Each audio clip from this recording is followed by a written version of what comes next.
It's here. This is Jedi General Pong Krell. I welcome you to the Voice of the Republic podcast. Listen to this podcast. That is an order. Your reputation precedes you, General. The reputation of a great new podcaster. Hello and welcome to the Voice of the Republic podcast. This is Bonnie Peace, Beru from Star Wars. Time to see who's smart enough to join the hunt for the Voice of the Republic podcast. So, I hear we're going to be taking out separatists on the Voice of the Republic podcast. Smaller in number, are we? But larger in mind is the Voice of the Republic podcast. Of all the Jedi, why did I have to end up with the Voice of the Republic podcast? As the Republic juggernaut rolls across the disputed worlds, citizens all across the galaxy turn to the Voice of the Republic podcast for help. Hello, this is C-3PO, Human Cyborg Relations. Master Luke can't come on the Voice of the Republic today. He's out fighting the stormtroopers that just landed. I shall have him be a guest on the Republic podcast as soon as possible. Oh dear. Hello, Star Wars fans across the galaxy. Welcome to the Voice of the Republic podcast. My name is Daniel, and joining me is fellow host Rory Williamson. Hello. There he is. And also joining us our co-host Lizzie Carty-Dodd. Naheating, hello. I see you got the names right this week. Say what? Say what? Did I call you like Graham or something last week? No, you just got the name. No, remember, you got the names wrong and I got the episodes wrong. Oh, okay. Oh, we're back on this again. I got nothing wrong. Yes, well, let's be different this week. I'm sitting doing the podcast with gloves on, so... Oh, can't go wrong there. It's cold! You can't blame me. Oh, good gravy. Really? What world have you been living in? No way, I had to do a lot of, stuff today. Not good stuff. You're not far from my world. You're just up the road. Up the road. Maybe about 3 hours in a plane. Yeah, okay, up the road, if you say so. Well, if you compare it to America, that would be up the road. Well, yes, but never mind. So let's get actually started. Okay. So, do you want me to introduce a very special guest? No, we'll just leave him in the dark for the rest of the night. Hey guys, I'm here. Somebody help me. I'm alone. We are joined by a very special guest, voice actor Adam McCarthy, who voiced Prince Leacher in the Star Wars The Clone Wars Mon Calamari. So, how are you, Adam? I'm doing really good. How are you guys? We're all very good, thanks. It's a pleasure to have you join us. Cold? Oh, cold.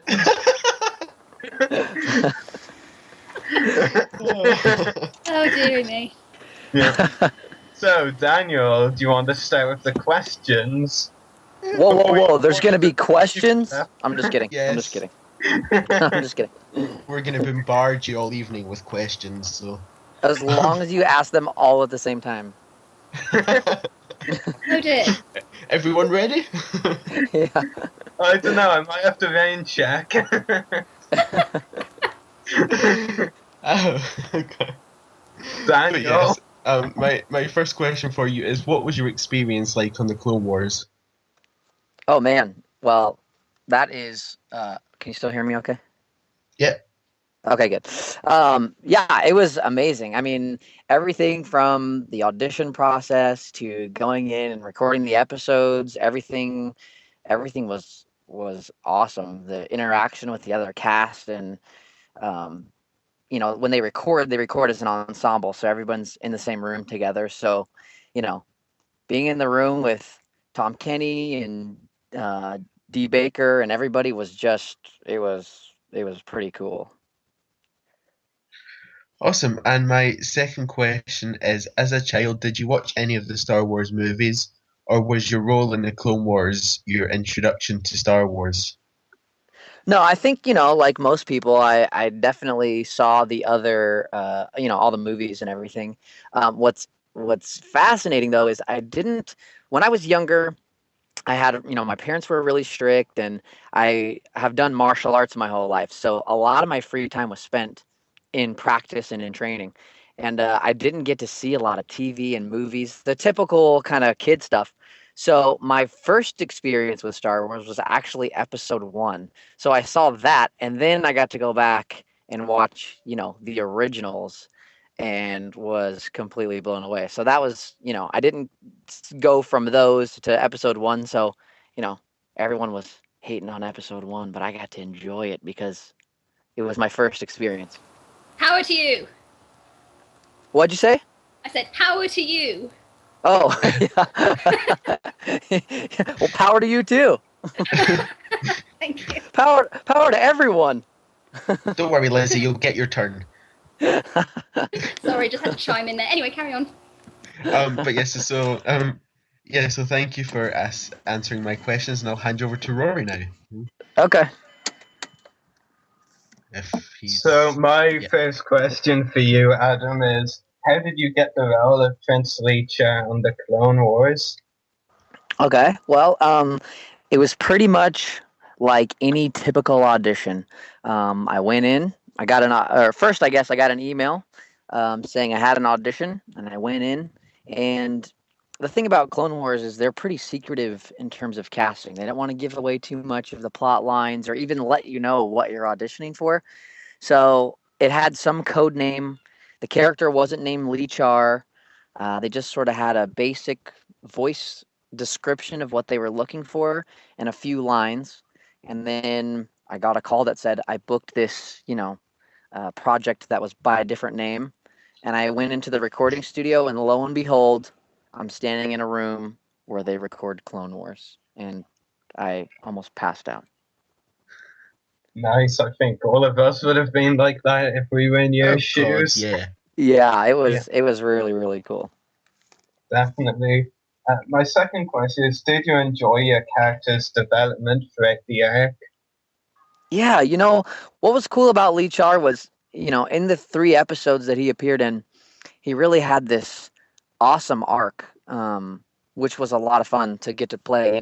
We saw him right after his father dies, and he's sort of in this place of confusion and not really believing in himself. And then, by the 3rd episode, like that last, that almost the last scene where he, comes up against Riff Tamson, that was, pretty much the culmination of the journey. It was a huge jump, and it was really fun and really cool, and sort of an actor's dream to get to play, that huge range in that few episodes. Yeah, definitely. My third question is, did you get to work with the wrestler cast, and if so, who do you remember working with in the studio? I pretty much, through it all, I pretty much got to work with everybody over the 3 episodes. I would say, obviously they're all amazing, and there's a lot of people that I've always looked up to in the voiceover world. Corey Burton and, like I said, Dee Baker and all these guys, Phil Lamar, all these guys who are just, who I've always looked up to. So, I remember all of those guys, and of course working with the girls, and working with Gary Anthony Williams, who was who played Riff. It was just, I remember everybody because it was such a cool experience. Definitely, that's really great. My final question is, what instructions were you given for voicing Leechar, and did they show you what the character looks like before recording any lines? Yeah, so I was fortunate enough to get to see him. I didn't see him when I did my audition. They didn't have any character concept art or anything included with the audition sites. But once I got there, I sat down with Dave, and he kind of gave me the rundown of what Leechar's arc was going to be, what he looked like, what he envisioned for the character, and then from there he sort of just let me run with it. And then as we went, he would help me kind of hone in on certain aspects of the character and all that. So nice, that's really cool. So Thank you very much, Adam, for answering all my questions. I'm gonna let Lizzie ask hers. Okay, cool. Hello. Hello, Lizzie. Power to you. Thank you very much. You'll see in a few minutes why I got so excited that your first experience was episode 1. But Okay. I'm going to save that until the end and go through my proper questions as they are first. Okay. So my first question to you is, how does your role on the Clone Wars compare with others that you've done? Let's see. Well, okay, what's beautiful about the Clone Wars and just how the show was written is a lot of the characters, and I guess specifically with Lee Char, you know, they're written in a way that really allows for, like, you know, they're based in reality. So, you know, that whole character arc and a lot of the emotional changes that Lee Char goes through, it's not cartoony. It feels very real. So that is, you know, something that really kind of stood out to me, was just the emotional depth that you're allowed to play, and it feels really genuine, you know. Yeah, that was very definitely one of the most brilliant thing about the Clone Wars as a whole, was that despite the fact that it was animation in many ways geared towards children, and even on a children's television channel, it was not 100% a children's television show. It had a lot of maturity, a lot of sophisticated themes. It dealt with politics, and it didn't. Sorry, while I choke and die. It's okay. Please don't die. No, they didn't shy away from sort of political and even socio-economic themes, and I was really very impressed by that. So, yeah, I can very much see how that will play into your experience working on the show. Yeah. My next question to you is, out of any role you've done, doesn't have to be just Star Wars, what has been your favourite role, and which role do you identify with most? Good question. So, I mean, the beauty of the animated world is the characters are so varied, and you can play so many different things, and each one of them has, I know this is probably not, you know, this is kind of the politically correct answer, but it's actually really how I feel. I just love doing voiceover work, and, you know, any opportunity to play a different character, I always just like to, you know, dive in and play each of those characters as best as I can. I mean, it's hard to come close to the experience of recording on Clone Wars, just because, you know, the Star Wars world is huge, and it's been around for so long, and, you know, to be able to voice a character that is a part of that world, and, you know, once you do it, you've done it.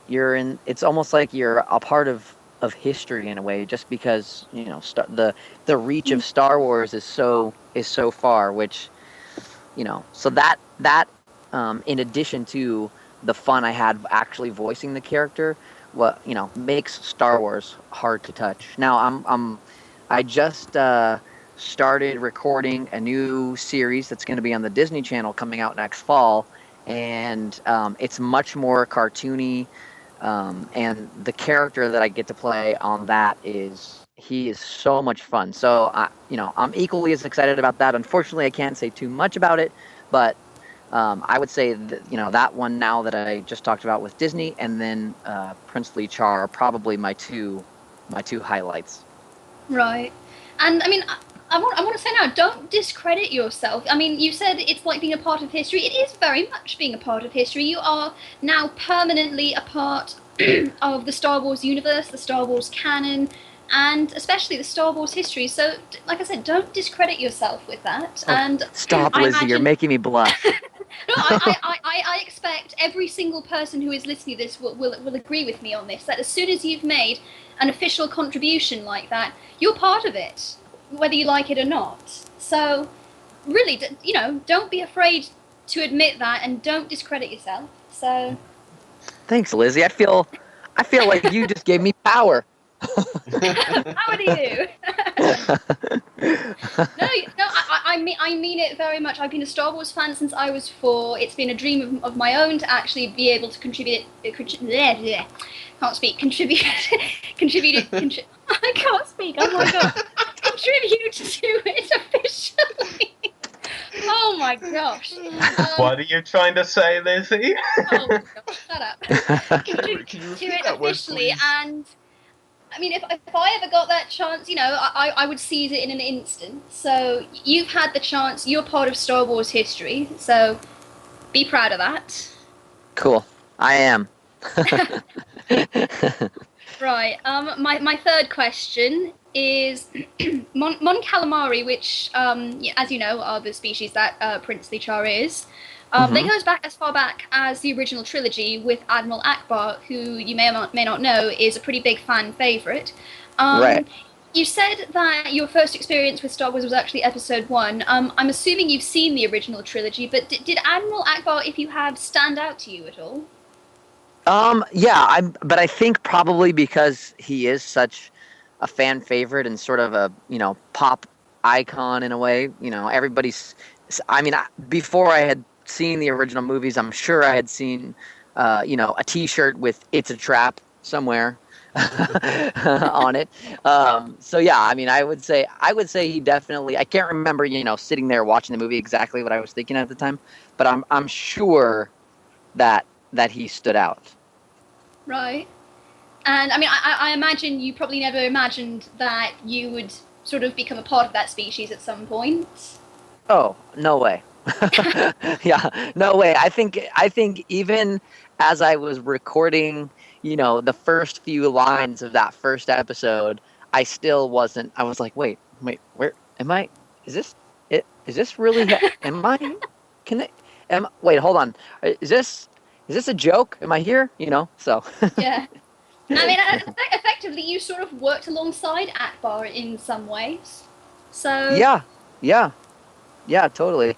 And I don't know if you guys have had a chance to talk to Art Butler, who was the guy who voiced. Have you guys talked to him? We've had him on the podcast twice now. Oh, awesome. Yeah, he's really cool. Yeah, he's a great guy. I really like Art. You were there the second time, Lizzie. You know, on the 50th. Was that the 50th anniversary? 50th 50th anniversary. We're not that old. Yeah, I'm like, wow, you guys sound really good for your age. Oh man, that's catching. The 50th episode. We haven't been going on as long as Doctor Who. Don't worry. Oh, that's awesome. Oh dear. Yeah, it was cool. It was cool getting to work alongside Art, and you know, obviously having Prince Lee Char working alongside Admiral Akbar and everything. It was neat to have that be a part of you know, the 3 episodes as well. It was really fantastic. Yeah. My next question is, would you be interested in doing further voice work with Star Wars? I mean, if they called you up and offered you a voice role in Rebels, or perhaps even just as an extra in the upcoming film, would you be interested? Oh yeah, of course. I mean, without saying too much, I've already had some interaction with Rebels, and I definitely think that, you know, it is a strong possibility that I could, you know, be asked to come back, or, you know, at least to audition for the opportunity to be a part of it. So I think it's in the realm of possibility, and I would also absolutely be you know, thrilled and ecstatic to be a part of it. Wonderful. I mean, possibly even coming back as an older Lee Char. Did he die in the episode? I'm ashamed to say I actually haven't seen those episodes. So no, he's still alive. Yeah, he becomes the king of Mon Cal at the end. Right. He's still alive. Yeah. Okay, good. I could actually easily see a story arc in Rebels where, you know, Akbar and Lee Char involved with, you know, having a stand against the Empire, so to speak. I could easily see that. Yeah, definitely. Yeah, that's very much within the realm of possibility. Yeah, when he didn't die at the end, I was like, yes! Bring him back! I survived Star Wars! Yeah. For now, anyway. Hopefully forever. Yeah. Yeah. Bring him back very old in the new movies that are coming out soon. Right. I think the boys are trying to put this last question off. What? So, moving on for tonight. No, I'm asking it. Okay, now I'm going to reveal why I was so excited that your first experience was episode 1, and that I'm getting the impression that you actually don't hate it. So, No, I don't hate it. Oh, thank goodness. Well, I'm going to say it right now, and I'm probably not going to hear any objections to this, but I'm hands down one of the biggest fans of episode 1, and certainly the biggest fan of the Nemoidians, who you may or may not know are the Trade Federation people. Like Newt Gunray. Yeah. Does that ring a bell? Yeah. And don't feel like I'm singling you out because I asked this question to everyone. And great. I'm nervous. No. I was just Everyone wondering. fails. Oh, great. Oh, I great. was just wondering if what you thought about the Nemoidians. Do you like them? Do you hate them? Do you have no opinion? I have no opinion. I feel like that's the safest way. That's the safest way to answer that question. All right, that's absolutely fine. I mean, in that case, do you have a favorite Star Wars species? I'm gonna have to go with the Mon Calamari. Right. Any reason why? I think it has something to do with Prince Lichar, Admiral Akbar, and just sort of I mean, it's like family now, and you gotta stick by your family. I've never actually thought of it like that. That's actually a very sort of profound answer to that. Is that a bad answer? No, there was that's a an very awful good. long period of silence. No, I'm just trying to sort of respond adequately to that because my vocal cords are obviously failing me tonight. But no, I mean, that's the first answer to a question like that we've asked. That was like that. So I mean, Well, they're all different. Some people don't have a clue who you're talking about. Yeah. Thanks, Dan. You're welcome. Is this revenge for me speaking up and saying power to you? No, it's probably revenge for other stuff as well. He's been keeping a tally of things that need revenging. Oh dear. Anyway, that's all the questions I had. Thank you very much for taking the time. Yeah, you're welcome. And for actually your very nice answers to them. So, yeah, good. I'm glad. Yeah, thank you guys. Right, are we taking fan calls? Well done. But yes, now it's, as Lizzie pointed out, it's fan call time, so you know the drill. Either type something in the chat and we'll read it out, or call us in either channel 1138, or if you have me or Rory on Skype, then simply send us a message and we'll add you in as soon as possible. So the lines are open. And just so you guys know, I have about 2 minutes before I have to run, unfortunately. So you have 2 minutes to write questions, people. 2 minutes! So 2 minutes! Go! Start typing a call in fast. We've got the stopwatch on, so you better hurry. No, I should have told my mom to listen. That way she can type a question. She will always ask me a question. I've got a question for you. This is from Jess Be Creative. That's her username. And she wants to know what it was like to work with Ashley and Matt. Oh, Ashley and Matt are awesome. It's intimidating walking into a room of all those people, especially after, 4 seasons. Oh, I guess when I recorded, they had, it was the beginning of the 4th season. So, after 3 seasons of being together.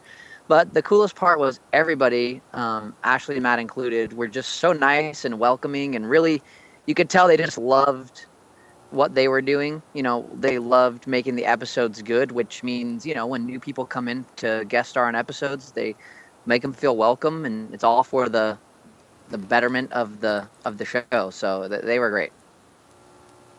Wonderful. Any other questions? I don't. One that we can't ask. Yeah, there's one that we can't ask. Yeah, I think that's all of them. Yes, I think that's all the questions for you, and we've kept it on time. Haha. Awesome. You guys are awesome. Yeah. Yeah.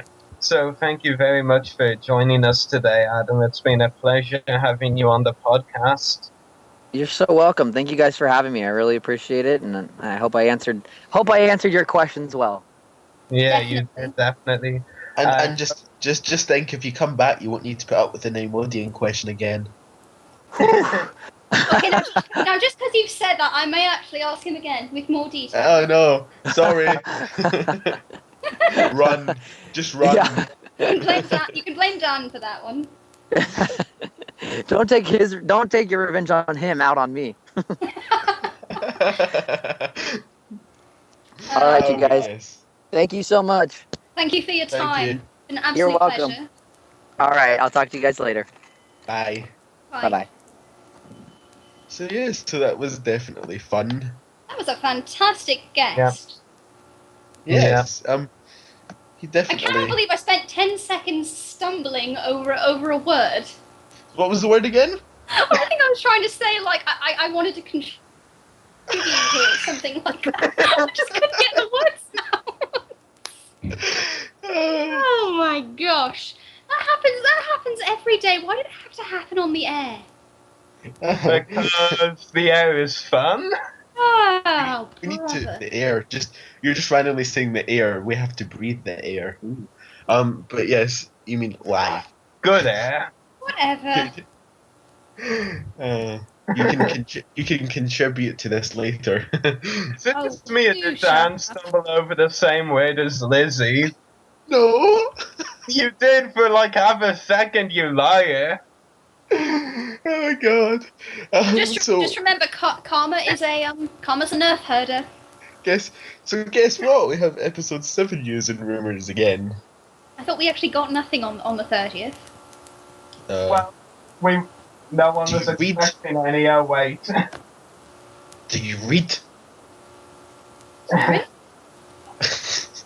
Well, I said, do you read the interweb, or do you just think that people are going to send you stuff? No, I look at Neimoidian pictures. That probably explains a lot. So actually, it explains everything. Yeah, so first up, there's a rumour that a request from Kathleen Kennedy to push episode 7 back to 2016 denied by Disney. Oh, that's an interesting Okay, one. that's It's definitely weird to see that the fact they want to push it back another year. Either it's the fact that they've fallen behind and they've anticipated it a bit too early, or they're just that's exactly it. They're just trying to play safe as well. But I mean, if they want to push back another year, it's ruins celebration, doesn't it? It kind of does. I mean, you'll think, oh, it's just pushing a movie back, no big deal. But honestly, while I'm a bit against Disney in this possible decision, it does kind of make sense. You know, you've got Celebration Anaheim, April 2015. You push it back to 2016. Well, you kind of got to push Anaheim back as well. It's essentially ruined. Most people will go for the episode 7 stuff. I mean, well, you don't have to. I mean, it does kind of make it more. No, you don't make it more sort of streamlined, but you don't but have to. The thing is, you don't have to go just for episode 7, but how many people will? I mean, make it a special year. Yeah, exactly. That you get to go to Anaheim, and while you're there, you might be able to see. They might put on special things for the premiere of episode 7 the same year, and you might or if you don't get episode 7 that year, then it's just going to be Celebration, and it's going to be exactly the same as you get every other year, but it'd make it more special. And all they're gonna have is Rebels, and let's be a bit honest. not many people who hated the Clone Wars are really gonna like Rebels that much. There's gonna be a small percentage because they preferred the original trilogy to the Clone Wars era, like the prequels, but really not that many people, I'd say, are gonna get more into Rebels that went into the Clone Wars, so, I don't know. I mean, I want to look at this like, you would look at a video game. I think it was Shigeru Morimoto or something like that, the person at Nintendo. I believe he once said, the creator of Mario or something like that, something to do with Nintendo. He once said that a delayed game is eventually good, but a rushed game is forever bad, or something to that effect. And I mean, I want to use a recent example. Again, harkening back to Amnesia: A Machine for Pigs, which was released in early September after being delayed for a year and a half. Now, the final result ended up being not only a much longer game than they had anticipated, but also being a lot more detailed and a lot more fully fledged. And I, for one, after how brilliant the first game was, I was more than happy to wait the extra time, knowing that they were really taking this seriously, and the finished product was going to be something amazing. And I believe they delivered. It wasn't as scary as the original, but it was so much darker. It really expanded on the universe as a whole. But anyway, going back to Star Wars, Okay. Poor Dan. Okay, what, Dan? Okay, fair enough. Yeah, if they push it back, it might be better, as you said. But when we first got the news of the new movies coming out, it didn't seem that close. It seemed like a reasonable distance. Yeah. Well, exactly, because, I mean, think about it. I mean, considering the Avengers is another, big movie that's going to require a lot of the same effects, and they're hoping to get done in 3 years. I mean, if they can do, I'm sure Star Wars can do it too. They've both had similar time spans. But one thing, if they do push it back, and this is actually the reason why I think that Disney may deny it if it is true, is because if you think about when Disney purchased Lucasfilm, they had a game plan for the movies. I mean, they didn't just say, we're doing episode 7 in 2015, right, I'm going to have some tea. They didn't just say that. They basically which said, Andrew supplied. Yeah, probably.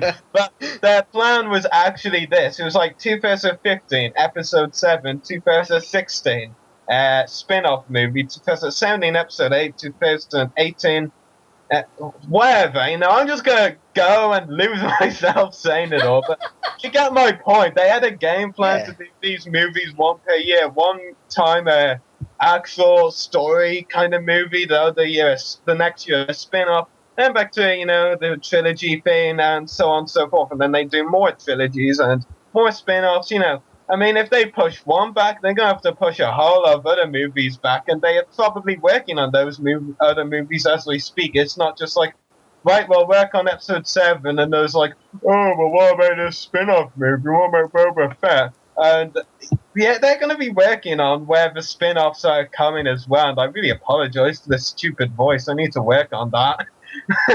or they'll finish it, they'll set a release date, and then they'll cancel it. Like they did a million other things. I mean, if it'd been this week that they'd announced like there was going to be new movies, then maybe it would have been a bit ambitious to have it in 2015. But I mean, if you consider when it first got announced and it all happened sort of thing, then it's not like it's only a year away. It's in 2015, and we've still got 2 months of this year plus next year, and we don't know when it's going to be out in 2015. Yeah. Honestly, I mean, I've seen a lot of people complaining about the quote-unquote lack of news so far. See, I'm a bit surprised what we do know, actually. I mean, we've had pretty much all the crew member announcements for the important decisions, which we got just last week.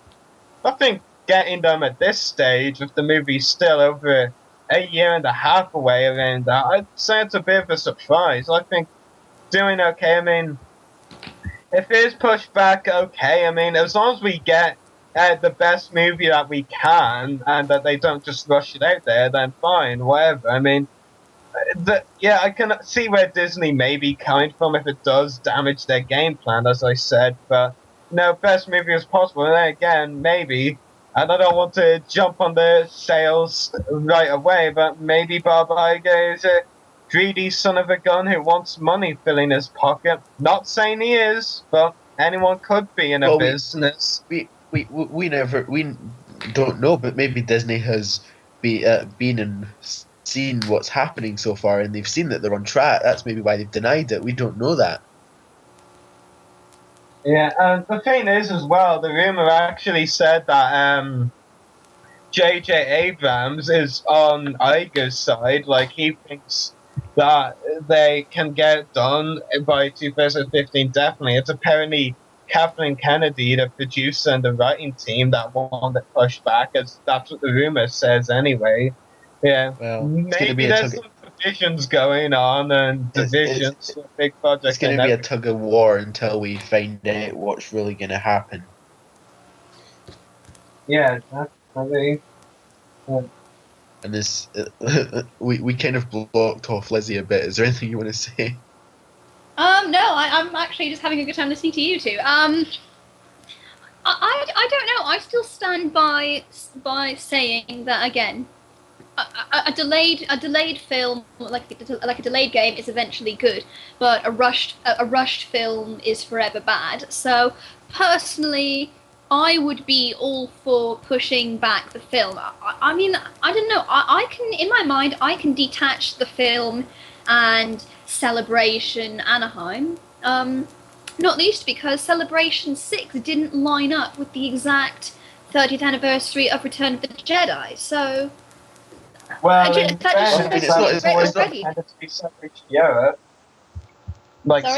Europe was always meant to be the 30th anniversary, the one this year. Okay, fine.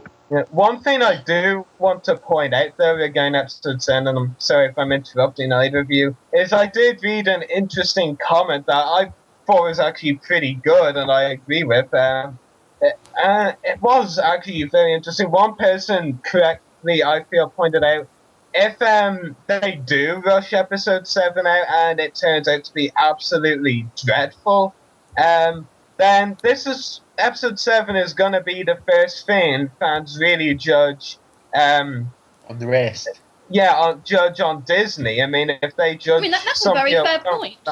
Yeah, if some people don't like episode 7, they're probably not going to want to watch the others. And I know. Oh, absolutely. Yeah, I mean, I've heard from a lot of people. I'm already on my side. I've already taken this. I'm already against Disney. I mean, they're going to have to impress me seriously to change that at this point. But I mean, I know a lot of people who are still very much firmly on the fence, and they are withholding their judgment until they see episode 7. Now, yeah, I think most of us are. I think if they can, I mean, if they can push back, rather, if they have to push back episode 7, I think far more people will understand than if they rush it out and it turns out to be dreadful. I mean, I think it will be far worse for Disney in the long run if they rush the film. I mean, that will turn probably the majority of the fan base against them. I mean, even with the cancelling of Clone Wars, I saw people make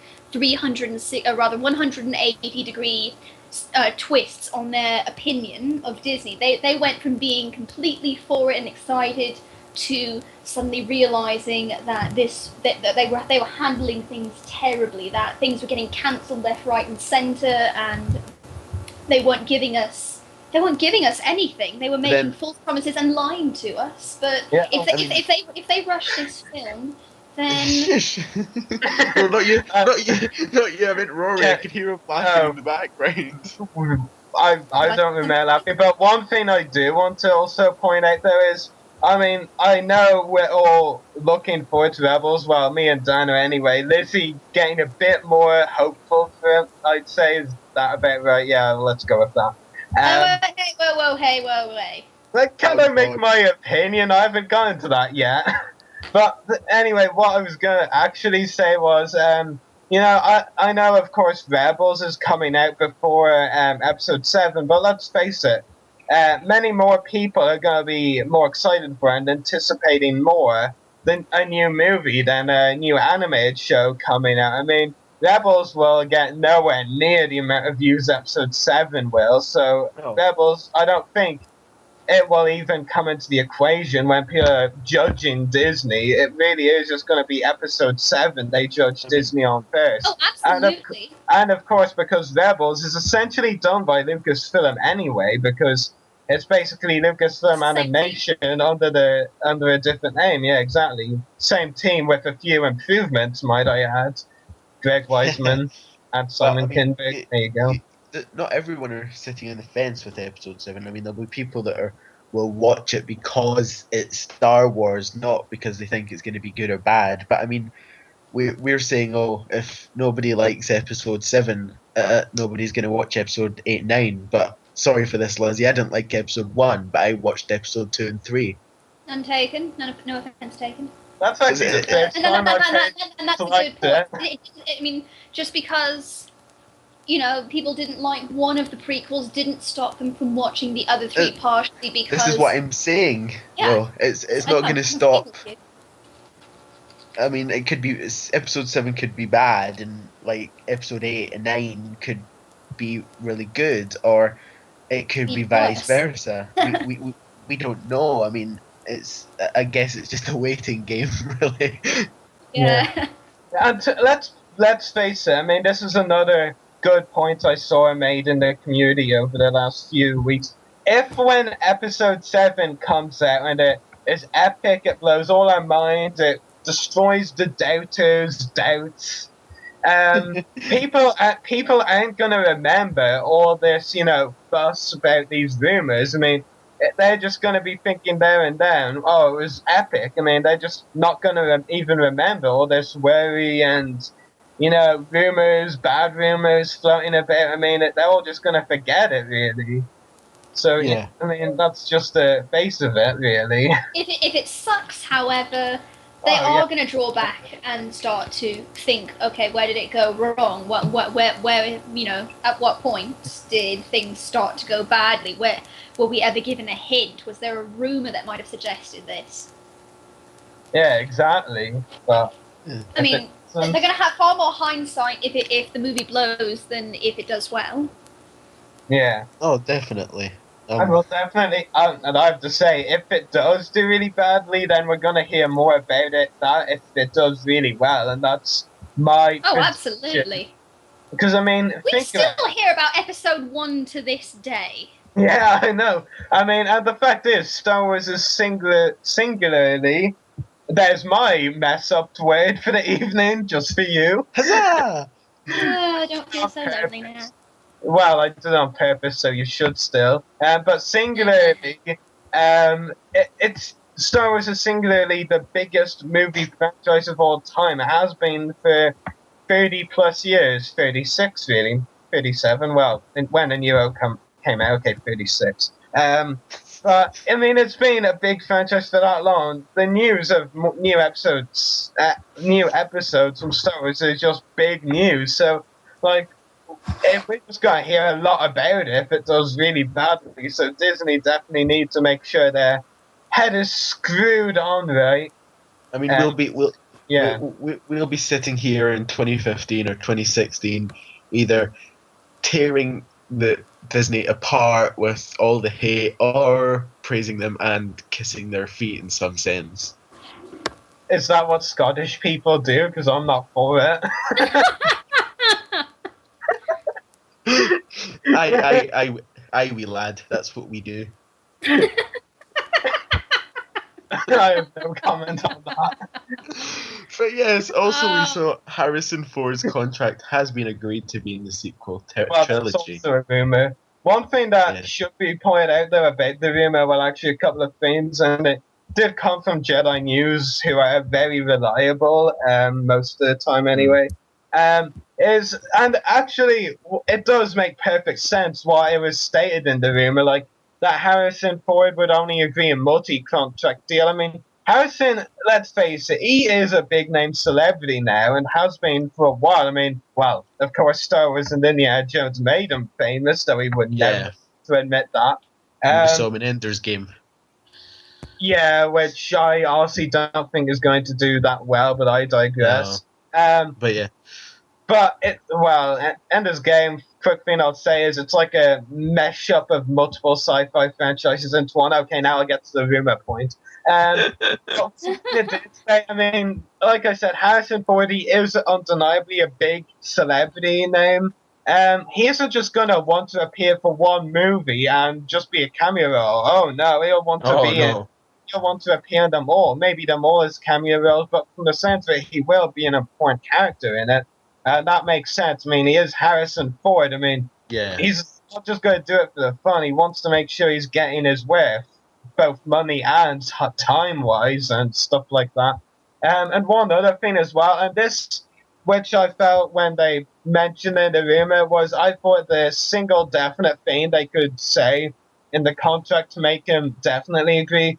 I mean, if he had to choose one or the other of the roles he enjoyed, he would go with Indiana Jones. I mean, he definitely would. So, I mean, he won't agree to do Star Wars, I feel, if he didn't get confirmation that he'd be in the next Indiana Jones when it comes out. And the rumor did say they will agree to have him in the next Indiana Jones, which might come out in 2016 or 2017, the rumor said. Which could be a threat. Yeah. It could be. Well, I don't know. I mean, 2014, filming episode 7, 2015, filming Indiana Jones 5, 2017, filming episode 8. You know, I think they could manage it. I don't know. They'd be busy. We'll just have to wait and see. But yeah, I think definitely what was mentioned in the rumor definitely makes sense in the long run of why Harrison would agree. I mean, of course, he wants his big wage money fee as well, and that makes sense. For the people I'm saying about lack of episode 7 announcements and why aren't they coming yet, I mean, let's face it, Harrison Ford, he isn't the kind of type to just do things willingly straight away. I mean, he'll want to absolutely make sure he's getting his money's worth. And in fact, I'd say even though they aren't huge fans of the franchise, they're happy to promote it and go to the events and all. I'd say Mark and Carrie Fisher actually agreed a long time ago to be involved. They were just waiting on Harrison Ford to agree as well, and I think he probably has around now, or will soon if he hasn't already, which the rumor is saying. So I think the time for casting news is soon, but no, it definitely depends on when Harrison agrees, if he hasn't, but I definitely think it's close with Harrison, and I think he will do it. Well, let's hope he does at least. I mean, it'll be interesting. We probably most certainly will see Harrison back, because I mean, if they're getting most of the old crew back, then it kind of wouldn't be the same not to see someone like Harrison Ford with the old gang, if you want to put it. And let's face it, I mean, as much as Mark and Carrie are great and all, really nice, they have lost themselves a bit in the last while since Star Wars. Harrison Ford, okay, has grey hair and all. He's still essentially body shape and face and all. He does essentially look the same he did when he did Star Wars. I mean, just dyed a grey hair black again, and when you've got Harrison Ford from the originals, I feel. I mean, Mark and Carrie was going to be a lot needed there as well. And I mean, I might be proven wrong, but I'd say Harrison's gone on to do the best after the movies as well. Oh, absolutely. That no one can argue that. Yeah. I mean, I will admit I haven't seen Carrie and Mark in a lot Harrison of big Ford things. is a household name now. Now, I mean, if you're talking as far as Star Wars, I mean, for a Star Wars fan, Mark Hamill and Carrie Fisher are very much household names. But for your average non-Star Wars fan, you know, Harrison Ford, household name. Mark Hamill and Carrie Fisher, not really. The thing is with Mark, he actually is a household name, but for different reasons. He's in a lot of stuff, but he goes under the radar. Wait. Let me say this. Mark Hamill isn't actually best known for his acting, more so to speak. He's actually a better known voice actor because that's actually what he does more. I mean, I will say with Carrie, I mean, if it wasn't for Star Wars, I definitely agree. I won't know who she was because I haven't seen anything else she's done. It's like, Carrie who? yeah. I mean, I've seen like a clip or two of some other movies Carrie's in, but nothing that really stands out. I mean, the only thing I know she was in other than that is like a movie called Sorority Row that didn't really do that well, I heard. And I only know about it because Matt Lanter, the voice of Anakin in the Clone Wars, mentioned one in a panel that one of his on-camera roles was with Carrie. So there you go. That's pretty much the only other thing I've heard about Carrie that wasn't Star Wars, and it kind of is at the same time. They've after the movie, Mark and Carrie have they've gone about, but they've gone about on smaller roles, if you want to put it. Yeah. Exactly. Well, aside from Mark, because I mean, he's essentially for most people, even some people would know him for this more than Star Wars, which a bit blasphemy, but whatever. I mean, the voice of the Joker for ages and Batman. Yeah. I mean, that is one he's really well known for. I mean, you'll have people that'll say, "Oh, I know him from the Joker." Before you, very rare, but you'll say, "Oh yeah, he was the voice of the Joker." Before they say Star Wars, but I mean, he's better known for Star Wars, I'd say. Well, it depends on the fan base, of course, but yeah. There's probably a podcast going right on right now, like about the Joker. They're saying, "Oh, Star Wars. He was in Star Wars." Yeah, Mark personally himself actually prefers his Batman role, but mainly because he's a big comic book fan as a kid and had all the Batman comics and all that. Yeah, so he's a big fan. But yeah, definitely. I think Harrison definitely will return. It's just a matter of time if he hasn't signed away. But one thing I actually do want to say before we move on is that what Lucasfilm have said, I mean, lots of people are complaining about the lack of announcements, but this is how it goes with any business. Well, anything really. I mean, even with podcasts, unless I know for certain that a certain guest is going to be on, well, I won't announce them. Because really that just won't make sense. I mean, same with conventions, they won't announce attending guests unless they knew 100%.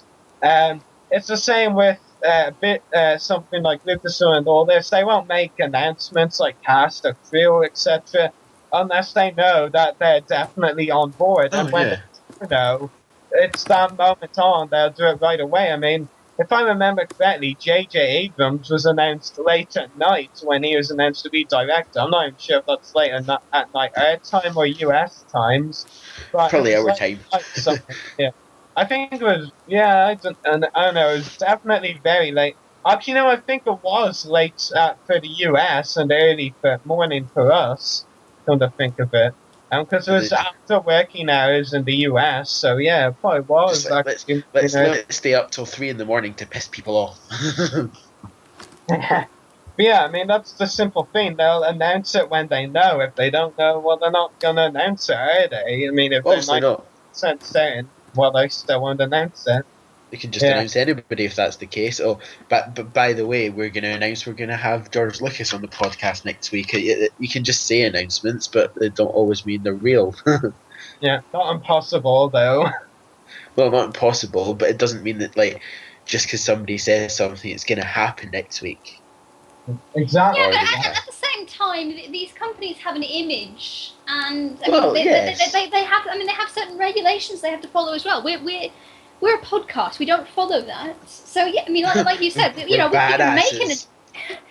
make an announcement and not follow through with it. But Disney and the like have almost an obligation to do so. We want to be professional. I'd say people who like my getting cast would completely disagree that they won't hold me to the guests. Well, yes, but as we want to keep it professional. If not, I could just go on the page right now and say we've got George Lucas next week, and then next week just say, haha, it was a joke. Oh, do that for April Fools? I'd be chased down the street by people. Ah! Yeah, you probably would. You'd probably end up dead at some point too, with death threats. That's going to happen without me saying George Lucas knowing. But yes, so I believe we should move on. I think we've discussed that bit pretty well. So the next part. Before you do, look at the chat. Okay. What's happened? George Lucas on TV or TR. Oh, who else but Rory? Um, Conscious, but yes, next up is the new original trilogy footage that was and footage and features. You have words. How many feet do you have? Footage and features revealed. God. Oh man, we're all having trouble talking tonight. Well, I'm doing fine. Don't jinx yourself. I try not to. I'm just gonna blame the cold for this. But yes. So. I wonder if the audience get colds. Oh God. Well, hey Lizzie, Rune Hacker is face pamming in your picture. I can do that too. Sorry, say again? Rune Hacker is face pamming in your profile picture. I can do it too. He is not. He's doing that. It's like the hear no evil, see no evil, speak no evil thing. Then why is his face then why is his palm against his face? He see no evil. He's hiding his ugly face. No, I'm kidding. Oh, Dan. That was just to kill. That was just to kill the atmosphere. So first out was the onset You're a dead man. You're a dead man. Just Hey, say that right now. You're dead. Dan, a lot odd in the picture as well. He's covering his ears. That's what Lizzie is doing right now too. You know, like a little kid when they don't want to hear anything. No. Actually, teenagers as well. I've just realised I think I'm going to have to give the people in the chat a link to what we're talking about. Probably. Yes, so we have the onset interviews with Carrie Fisher, Princess Leia, and Alec Guinness, Ben Kenobi. Yeah. I actually did check out those interviews. Did either of you check them out before I talk about them? Yeah. Yeah. You're so uncertain, Dan. Well, I didn't watch the whole thing. I watched some of it, so I didn't know if, I probably only watched half of the interviews. Only 2 minutes. So I watched a minute and a half. No, a minute. I can't do math now. Ah! Well, you sure you didn't watch the 52 seconds of Alec Guinness and the 1 minute something of Carrie Fisher? It could have been that, probably. Yeah. I did check them out. I mean, I thought it was really cool because, these were actual on-set interviews. They were actually still in their costumes. I mean, Alec Guinness and his Ben Kenobi outfit. I think the backdrop was Mos Eisley from A New Hope, the area where the Millennium Falcon was, before they take off, of course. And Carrie Fisher, hers was definitely in a Hoth backdrop because she was wearing the Hoth gear and all. The Alec Guinness one was pretty interesting because, I thought we'd never see the day where we actually see a official, I guess you could say, Alec Guinness interview on the set of Star Wars, considering we know Alec Guinness, well, hate is a strong term for it, but he didn't like Star Wars, we'll put it like that. Well, I actually heard a story that a fan came up to him at some point and I think I lost him to sign an autograph, and he said to the fan, "Can you promise me one thing? Never watch that film again." I don't know if it's true or not, but I've heard it a few times. I believe it is true, actually, but it is a very bizarre story. I'll definitely say that anyway. But I just remember him describing I remember reading about him describing the script as ridiculous. Well, in fairness, a lot of them described it as that purely because they can't understand it. But it's probably, They're not they just did it for the money back then. Well, the funny thing is, I won't mention the actor's name in his memory because he's actually deceased as of last year, but there was actually one actor who fluffed up his lines so badly they had to fire him and get a new actor to play his character. Oh, and God. He played it for the subsequent films. I will not mention which character it was. Maybe I will afterwards. I think. Yeah. It's not one of the main cast, I'll tell you that. Secondary, but anyway. It was a pretty cool interview. I'll mention it on the live chat then in a second, but it was an interesting interview with Alex. He's too impatient. But the interview about Games was pretty cool, even though it was only 52 seconds long, and he kind of didn't seem to know what to say, but it was cool to at least see an interview of him in Star Wars, at least talking a little about it. You know, it wasn't really that much and not that detailed. But it was good for what it was. I mean, we weren't expecting something like that. And the Carrie Fisher one, I actually would have liked to rewatch a second time because I'm struggling to remember it. But it was pretty cool because of how excited she was. I mean, you could actually see she genuinely cared about the project. It was a good interview with Carrie, and the Hoth backdrop was cool, and seeing her in the Hoth gear, which she looked pretty hot in. No, okay, I guess I have to say it. That's what I have to say, but yeah, I mean, it's great. I mean, like, we see a ton of interviews these days, like events and all of them, as they look nowadays, of course, but most of them don't look like their characters, so it's cool to see interviews where they do look like their characters. Yeah, definitely. If you know what I mean, and from at the same time as the filming, so yeah. And I'm just going to go for a second and tell the character. I should say the Voice of the Republic will do that in 2015 or 2016. We'll just go to like wherever they're filming it and just like, oh no, we're going to do interviews with the characters. We're important. You have to let us through. I'm with the Trade Federation. You have to let me through, otherwise we'll invade your planet. Yeah, but that means you're invading your own planet. No, my planet is Nemoidia, or rather Kate Nemoidia. Oh, sorry. So when are you going to get your spaceship and leave?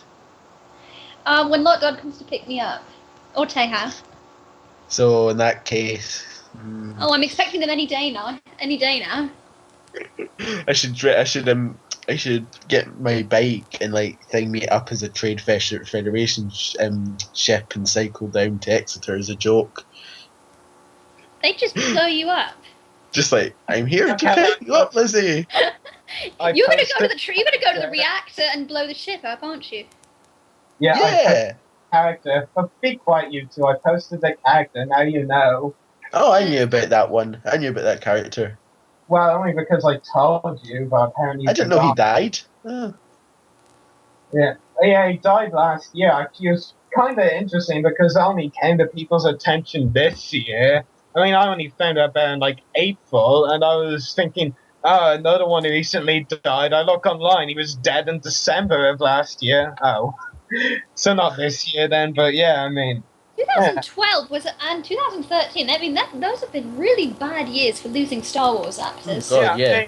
I mean, this year we've lost at least 5 or 6 from the Star Wars cast or crew alone. I mean, we've lost Richard Parmentier, and everyone knew about that right away because he was pretty important in his. We were going to meet him, but we never did. Yeah, I mean, that's such a devastating thing. I mean, he was a good friend of ours on the podcast, and then we were going to get to finally meet him for the first time, and then he's dead. It was only a few weeks, wasn't it, before? Like 2 or 3 weeks before the convention. I mean, I was just shocked. Yeah, I mean, I just didn't see it coming. I thought it was a joke at first, then when I saw Jeremy Bullock talking about it, and Mike Edmonds, and then Chris Monk Skype calling me, I knew it was serious. And then also when they mentioned it on Fan Funday. Yeah, of course. And the other one, which was actually rather sad as well, I'm saying, because we never even got a chance to talk to her, was the Return of the Jedi actress Vivian Taylor. Oh, yeah. One of the rebel pilots in Return of the Jedi, one of the female ones. I actually confirmed with her last December to be on the podcast, and I tried to schedule with her a couple of times, but it didn't work. And then this is actually a kind of sad thing, and I'm admitting it for the first time. I sent her an email in July, not knowing she had died in June. Oh, well done, Rory. Well, no one knew. In fact, a lot of people only found out in like September, and do you want to know how they found out? Because they went on their Facebook wall and see all the condolence messages from close friends of hers. So I wasn't the only one. In fact, I was like the 100th. So yeah, it took the fan base a long time to find out she had passed away. So not my fault, people. I mean, it says you'd hear within seconds if it's like the really big actors, but when it comes to saying small is a bit of a thing, but when it comes to the less known actors, you take longer to find out. sort Yeah, of thing. that's the thing. Richard LePeltier, he was in a big scene, a memorable scene, called the Darth Vader's biggest and best moment. Well, voted that anyway. And so yeah, it could be very memorable. Yeah, exactly that. The first use of the dark side, to be exact. And yeah, I mean, some of the other ones you don't hear about for a while somehow, and yeah, some we do hear about quickly. There are a few crew losses as well, like a couple of well-known members who did a lot for the franchise, like Gil Taylor. He was actually 99 when he died this year.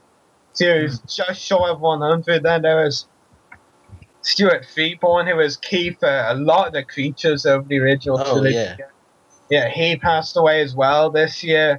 And it's kind of sad because Stuart only got to attend one celebration event because he was so old. I mean, the first celebration was done when he was like in his 80s already, and he died at 98 or something. And he only got to go to Celebration Europe in London in 2007 because that was close to him. So yeah, I mean, there was something to take away as a special moment for those who went to that Celebration Europe. But yeah, I mean, we have lost some really key people this year, which is very unfortunate. And let's not forget Ian Abercrombie. Was last year. I mean, that was just out of nowhere. I mean, to lose a member of a TV show like that, that's fairly recent. I mean, it's still sad, but we are a bit used to the original trilogy losses because it was so far away, but so long ago. But losing people on the TV show in our time is devastating, really, even more. Yeah, definitely. Yeah. Of the depression, I'd say. What were we talking about? I think we were talking about interviewing something like that.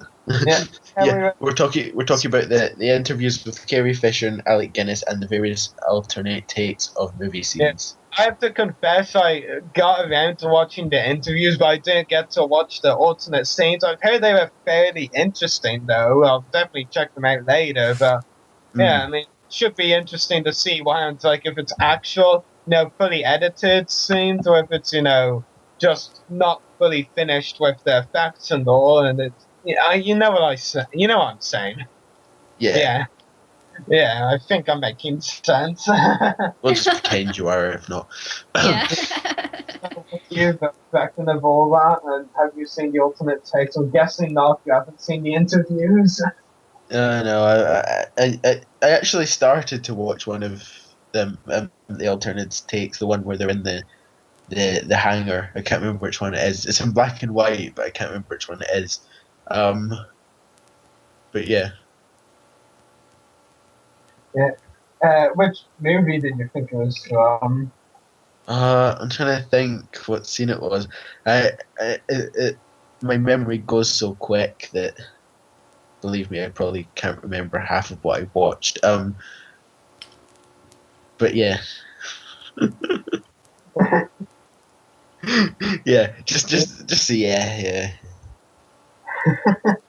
Yeah. What about you, Lizzie? If you have an opinion. She's not been listening again, has she? No, I'm listening. I get so sort of distracted listening to you two. Are we that charming? You ain't anyway. You wish. I haven't seen the ultimate scenes. I haven't seen all of the outtakes either. The one I did see it had Yoda.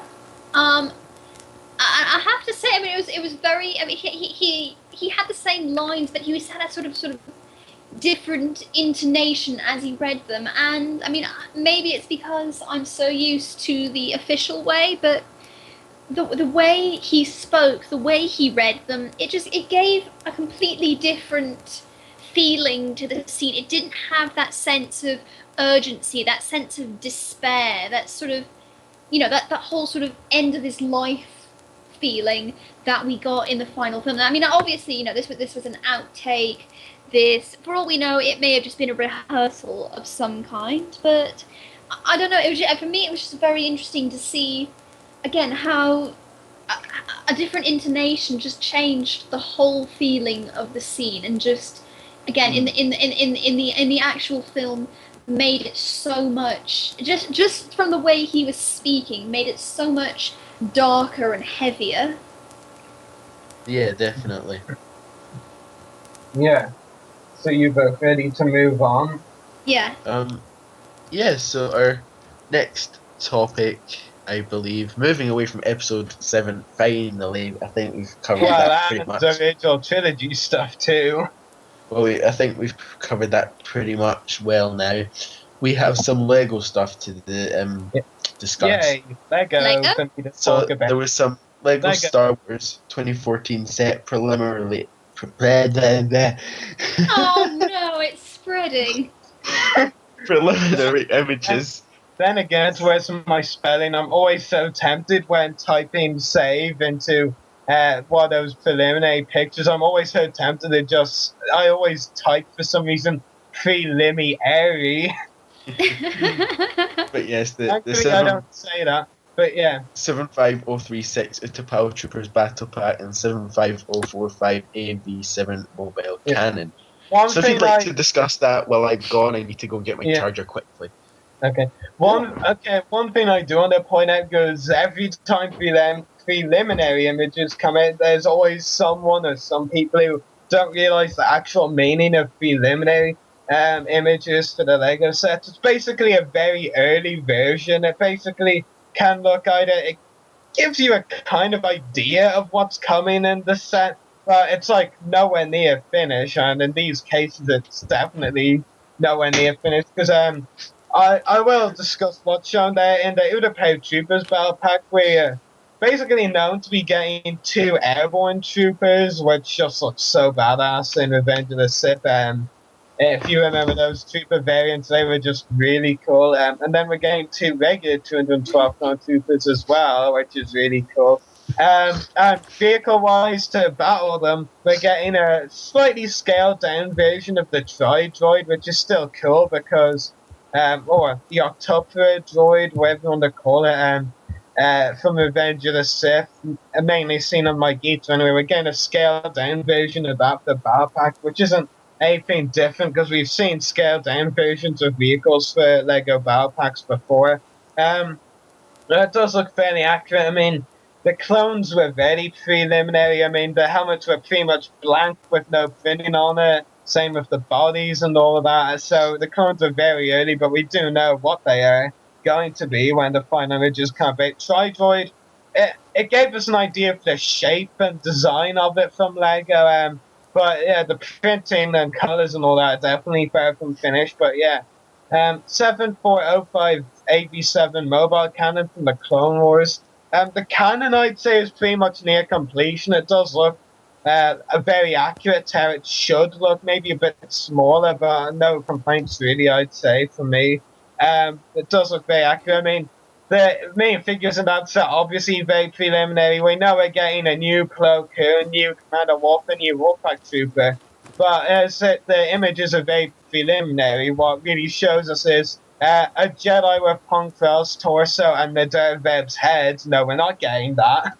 We're getting a new Plo Koon. A 501st Trooper and Wolfpack and a plain Phase 2 Clone Trooper. But we are definitely getting a new Plo Koon, new Wolfpack Trooper, a new Commander Wolf, and obviously in Phase 2 design, which I'm very excited for. But yeah, I mean, it gave us a good, a fair gist, an idea of what's coming, and that's what the preliminary images are really for. And I just thought they were really cool. I'm excited for the 2 sets, and especially to see the final images.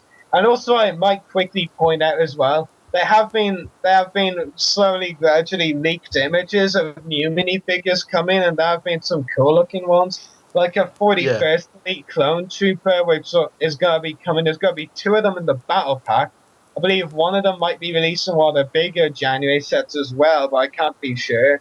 And they look really good, very accurate. The Kashyyyk Trooper, it looks a bit off, but at the same time looks a bit okay. I mean, I've heard a lot of people complaining about it. I think there's been too big of a fuss made about it. It isn't as bad as people are saying, but it does look a bit off. There's also a very good look at the new designs for Chewbacca and the all-new Tarful minifigure.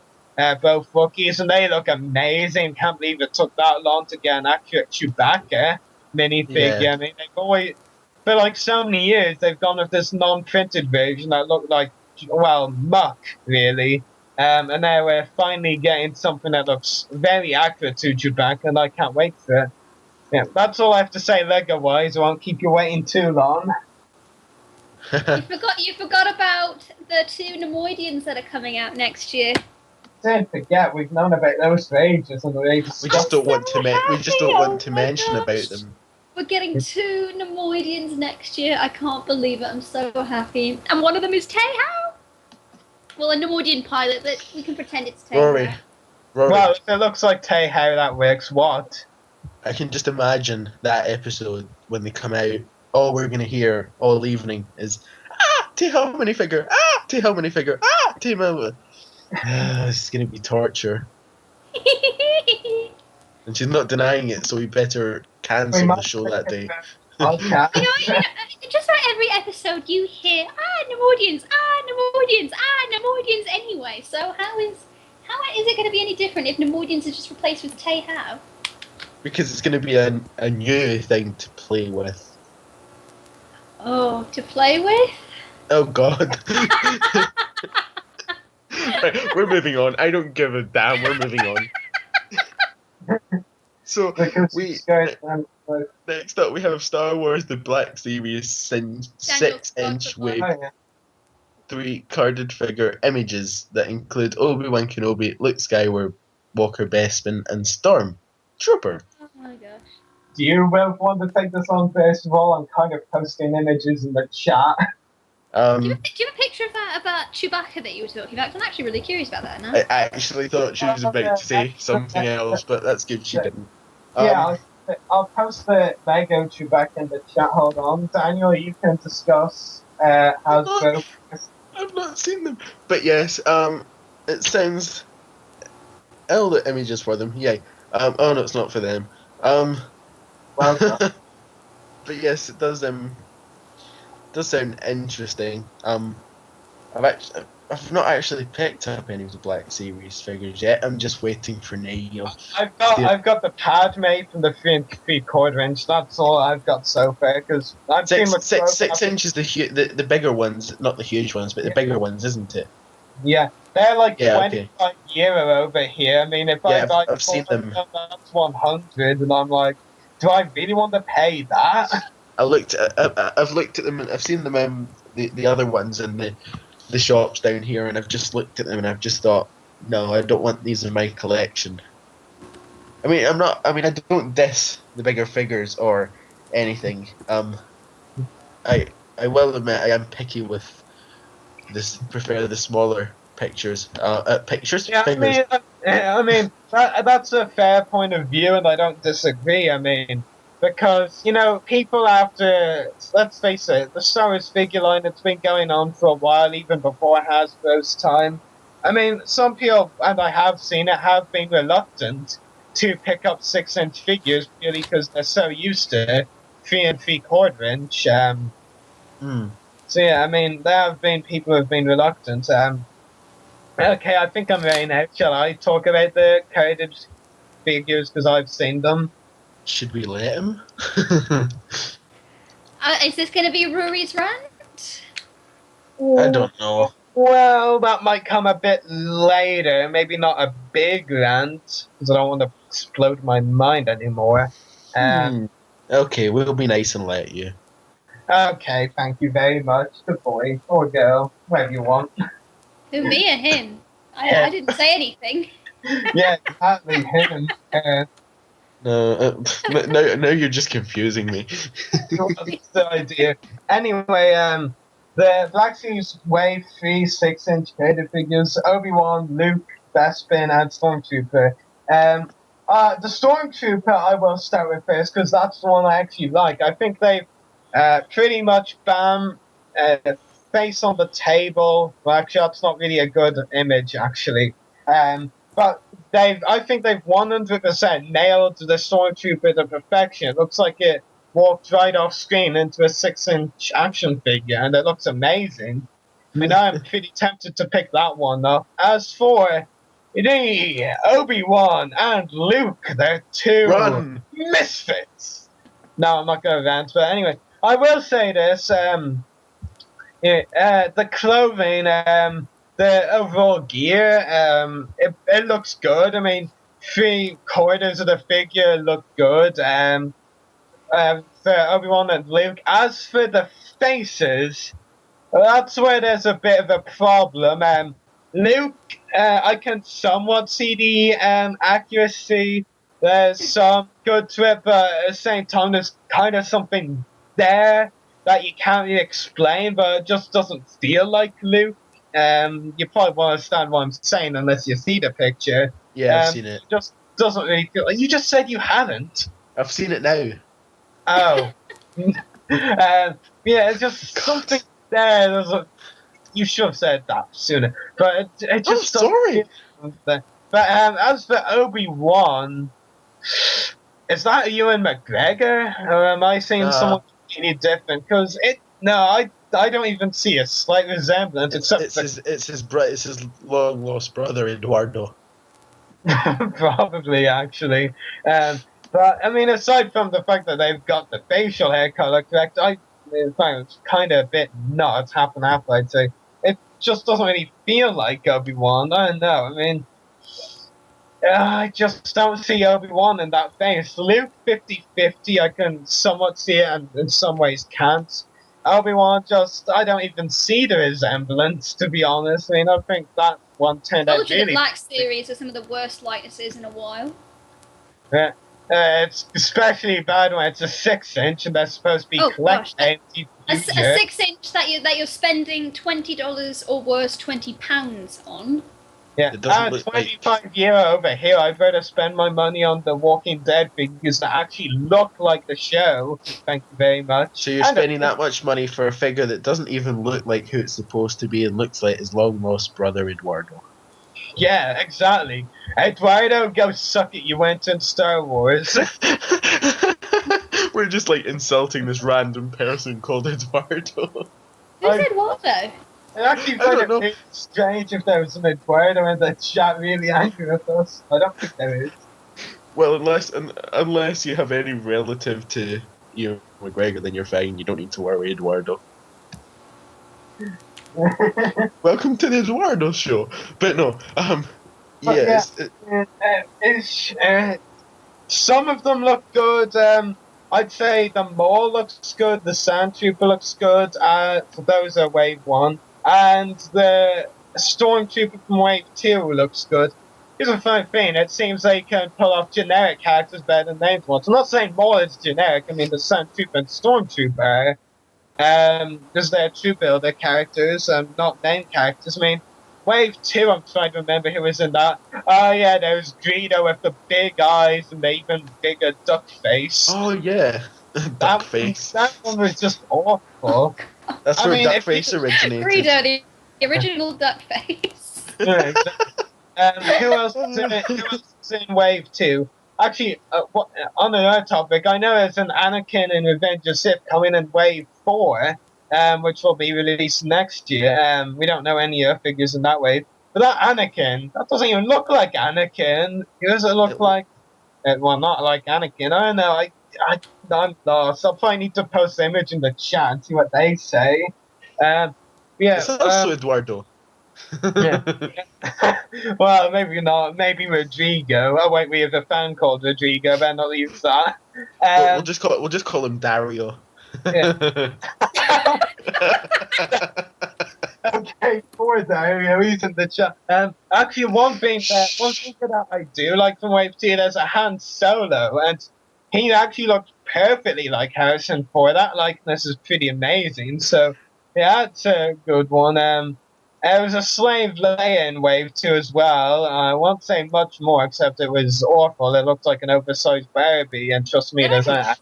I bet I could make a Slave Tei-Hao out of that. God. Oh God. The horrors. They were just horrified, but whatever. Hide your kids. Okay. I don't want your kids. I want Tei-Hao. That's even worse. Wait, what? Oh, hey, you're telling me it's worse to want a Nemoidian than it is to want a child? Yes. Let's just be quiet. Let's just play this reasonably, Rory. Yeah, I I'm all confused now. Yeah, I just remembered the other one in Wave 2. It's Boba Fett, the same version that they use as Comic Con and Celebration Europe 2 exclusives, but with it the Han and Carbonite block, so yeah, it looks very accurate. I'd say I'm tempted to pick up the Boba, Han Solo, Stormtrooper, Sandtrooper, and Darth Maul, but the rest of the 6-inch figures just look awful, in my opinion. That's just me.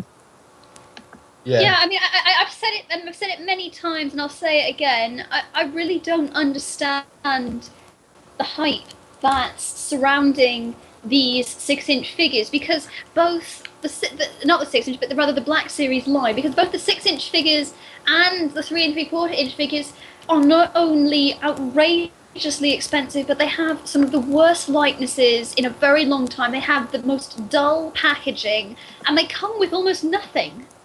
Yeah. They don't have. I mean, they don't have stands. They've barely got any accessories. I mean, I don't get it. I mean, are they supposed to be like sort of quote unquote grown-up Star Wars figures? Because it's really not coming across that way. Not only that, but the plastic just falls away from the card backs on some. I mean, I posted a picture about a month ago that had it was like the plastic bubble was taped to the card back, and it wasn't just on that one figure. It was on all of them. Yeah, one thing I will actually say in regards to the Black Series, the ones they have done well, they've done really well, but the more majority of them haven't been done well. That's what I will say. I have the Padme from Wave 1, and I think that's probably the best likeness Padme figure out there, but most of the other 3 3/4-inch Wave 1 are either not very exciting or the likeness isn't great, but the Padme's great, I'll say that. I'm kind of regretting saying that now. I don't know how disappointed I am anymore that we're not getting a Nemoidian yet, because I mean, sorry. Yeah, why do you say that every time I bring up Nemoidians? Well, I will say I like more diverse and alien characters. See, I won't be against seeing any Nemoidians, definitely. No, I still would love to see them, but again, the likenesses, they're so bad. The quality of the figures just isn't anything like the vintage collection. I mean, with that quality, I don't know how good a Nemoidian would be. Yeah. Well, if they nailed it, it would be pretty good. But the one trying thing about this, you've probably heard it, Lizzie. If you haven't, then let's just say I'm going to hear shrieks of annoyance in a second, but Hasbro have actually said, as of last year or the year before, well, it was actually just after Dauphine was released, with an amazing figure, Dauphine, apologies. These I read it was an amazing figure, but they actually said in a Q&A around the time, a few months after it was released, that they are only going to release Nemoidian figures if it's a new one. They're not going to redo any of the other ones, like Newt Gunray and Hako. Oh, I know. Believe me, I know. Trust me. Yeah. I mean, I'm just like... Which means we could still get a Tei-Hao. Oh, we could still get a Tei-Hao, yeah, but I wouldn't mind... With soft good robes that are possibly removable, and a chair. Yeah. Well, if they could fit the chair in the packaging, that would be great. Actually, I think I'd actually prefer removable soft good robes to sold separately. chair. Well, if it's used well, I like soft good robes, but sometimes I've noticed that hasn't been used well. But when it's used well, then it's definitely great to add to a figure. Well, look at Dulce Dauphine. I mean, that was like the perfect example of soft good robes used well. Yeah. He was spectacular. I mean, yeah. I've gone on about Dauphine a million times on this podcast, so I won't again. But really? Yeah, shut up. I thought it was the first time you mentioned it. Know where you live. Yeah. Oh, well, you don't know my exact address, so haha. Oh no. She could trap Andrew, arrest him, beat him up, and threaten him. As long as she doesn't speak to Graham, I'm fine, because somehow Graham knows my address. Oh, thanks for telling me. But yes, we've also had On the leaked air? Can I actually make a You know, we don't need you snoring now, you pig. Anyway, can I? Yeah, well, it did sound like it. That's what I'd expect a pig to sound like. A pig snorting. What the fuck? Anyway, can I introduce the next segment, please? Yeah, please. Okay, well, I know Daniel isn't going to say anything, so yeah. So anyway, for those of you who have been following the collecting news, there has been quite a fair bit of leaked quote-unquote Hasbro products, and this is legit, and I can tell you this for a fact for two reasons, and I'll name them one. The first reason is that these products were leaked on the Hasbro customer service page on their website, so if they leaked on Hasbro's website, they're legit. Well, if they come out, nothing. I mean, and this is another thing, and I did include this as a note to remind myself.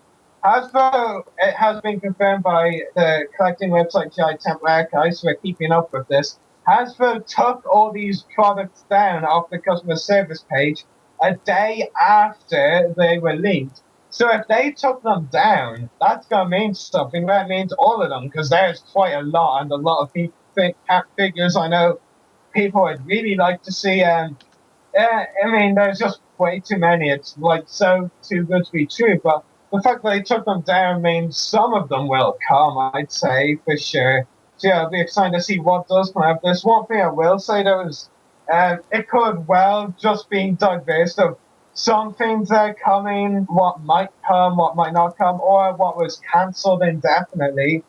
We'll go through what we think is most likely cancelled, what isn't. I'll mention it before we do go into detail on them. I think in regards to Black Series 6th Century and Star Wars Rebels, considering their new lines in the Rebels case, a line that hasn't even come out yet, I think those two are definitely the most likely. As the rest, we'll see. So yeah, Daniel, do you want to take it away if you're still alive?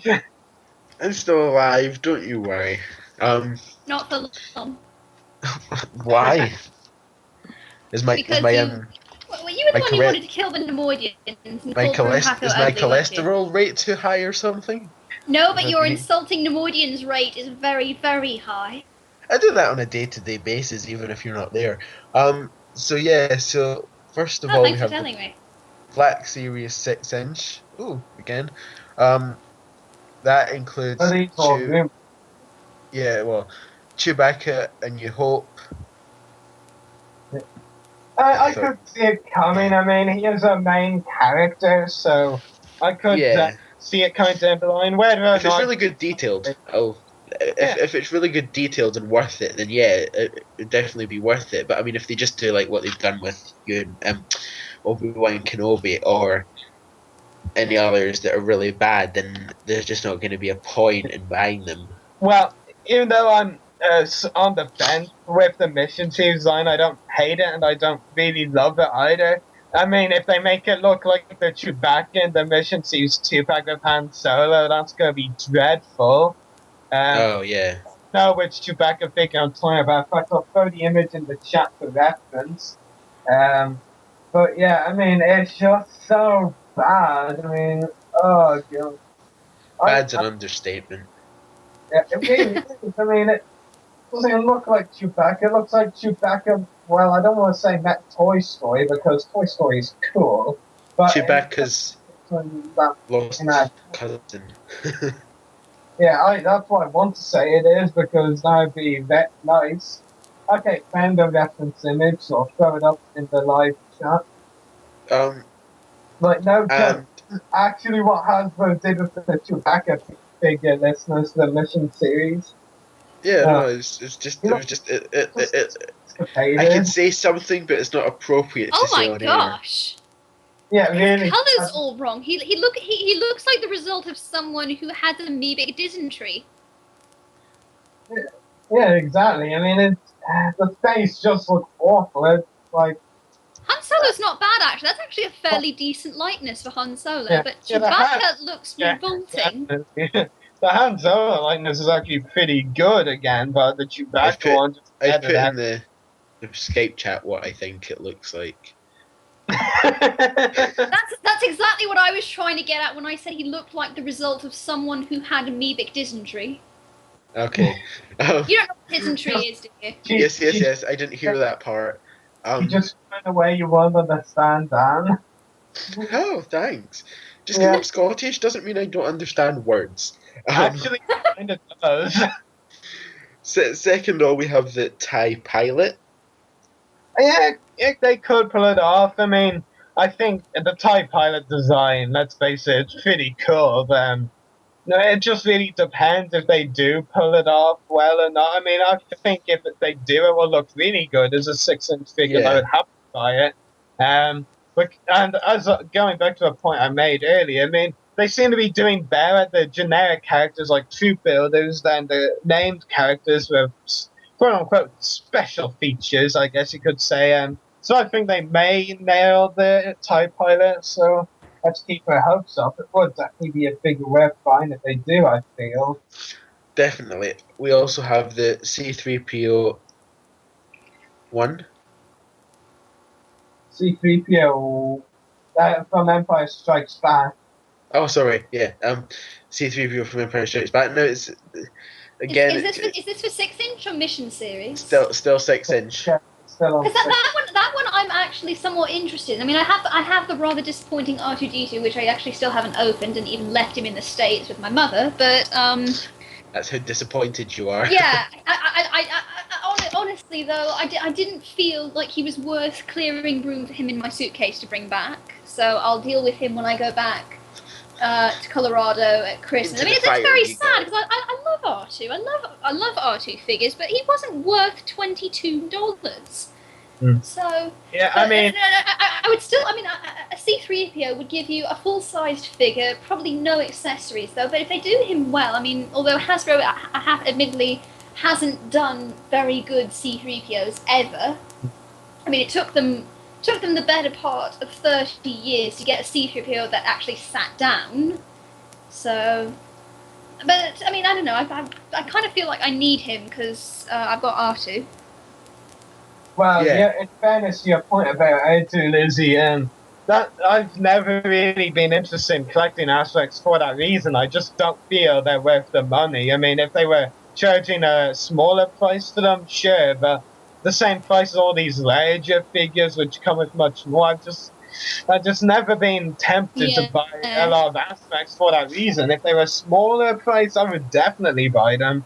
If they were bulked up with more accessories. Yeah. Well, maybe. But or even like a 2-pack or something with like another small droid.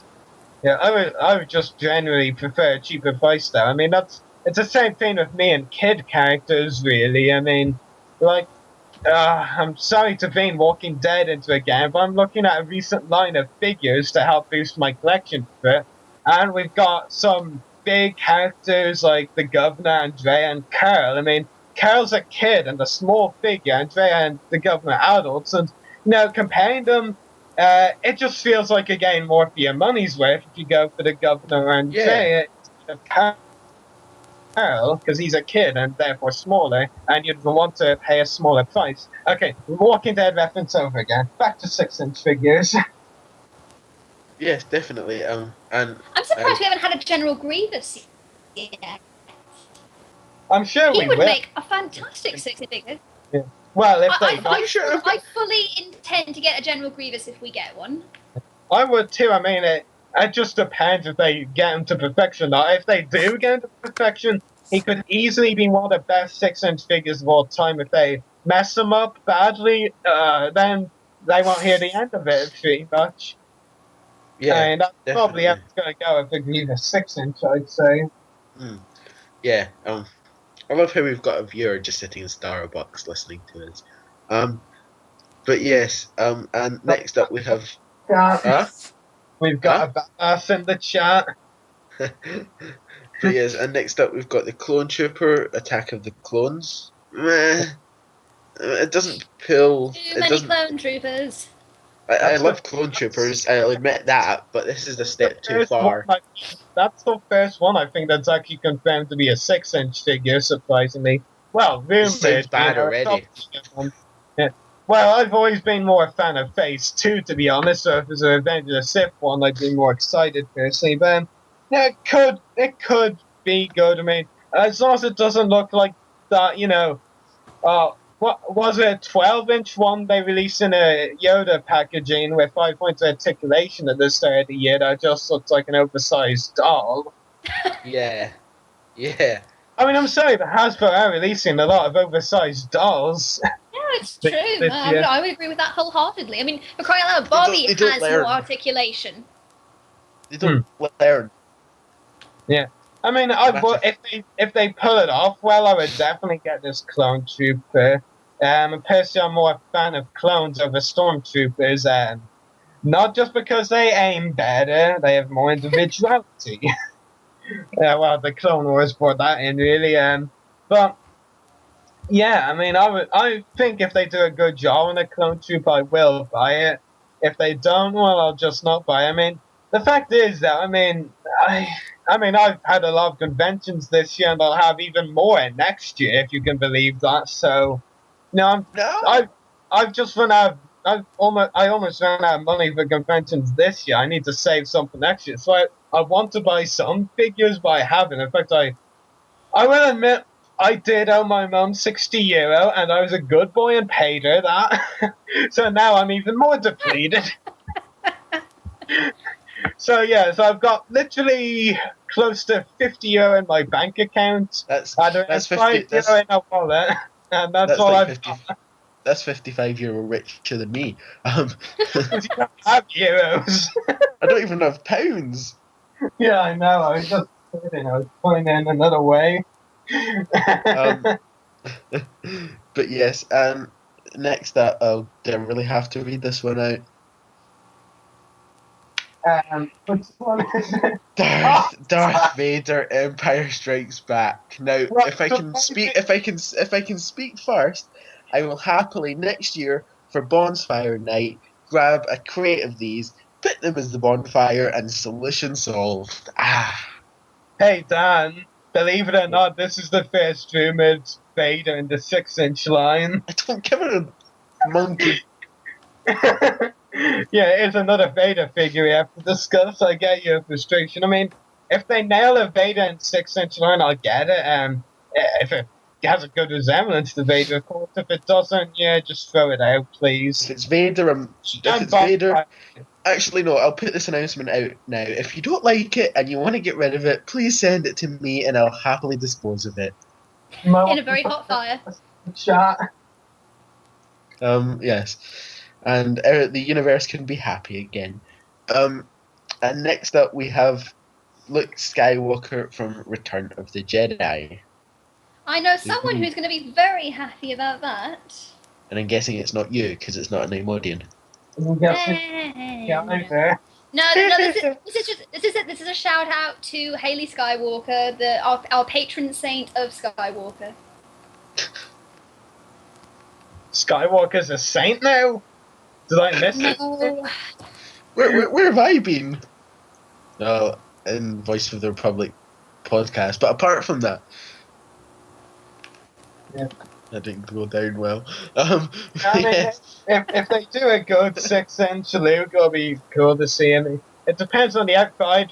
Like the main Jedi outfit, definitely, with the green lightsaber and all, most preferably. I definitely buy that if they nailed it. But honestly, I mean, they've done two like Skywalker. There's my mistake, and it wasn't intentional.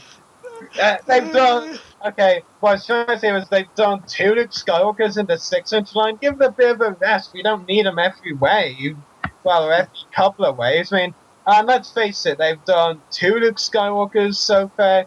The X-Wing pilot one and the Bespin one, I think. And let's face it, the likeness, well, the clothing and all, the gear, that was good. But the faces, I mean, they haven't done a good job in the likeness of either Luke's face in the 6-inch line. So you'd at least hope they at least improve on it for this one if it does come to be true. Definitely. And the next one is Sand Troopers multiple listings. I think one of them could be the Sand Trooper we already got, and I think the other one, if it is true, might be the, White Paul John one. I think that's the Corporal, isn't it? I think it is. Yeah, but it could be that one. I think it could be cool. I mean, I already said they nailed the Sand Trooper figure we did get in the 6-inch line. So maybe they won't need to change that much. So I think they definitely have no excuse if they don't nail the next one if they do release another 6-inch Sand Trooper. Yeah, definitely. And also an ATST. Oh yeah, this is where we get into some of the 6-inch vehicles for the first time if they come, isn't it? 6-inch vehicles? Ooh, interesting. Yeah, there have been rumours of it. And this is another 80ST and 6-inch one. I mean, can't really say much about the size of what vehicles would look like in 6-inch one purely because we haven't had any yet. But it could look cool. I think to be honest, if you do figures in 6-inch style, you've eventually got to do some vehicles as well. Yeah. That makes sense. I'm guessing it's not vehicles that will actually fit the 6-inch figures in them, is it? That They're would going to be huge. They're going to be huge things, if not. Yeah, probably oversized rather than undersized. Knowing Hasbro, yes. Yeah. Yeah, but yes, it could be cool. Depends how they do it. They need an ATSD driver too, of course. Oh yeah. You can't have an ATST without an ATST driver. One thing before we do move on. You can, but then you have a very dangerous situation. Well, it's like having a bus without a bus driver. Exactly. Yeah, one thing I do want to point out before we go on to the last two rumours, 6-inch ones just today. We've actually had rumours of both of them before for a good few months, though. So this could mean they're likely to come. So, yeah, do you want to read out those? Starting with yes. The Hutt? So, Jabba the Hutt. Yeah, the main Hutt. A big Jabba the Hutt. God, it's going to be like having Jabba the Hutt in your room. Isn't that kind of the point of buying a figure of it to have it in your room? I don't want a Jabba the Hutt in my room. I might not be able to fit in my room. You already struggle as it is. Why?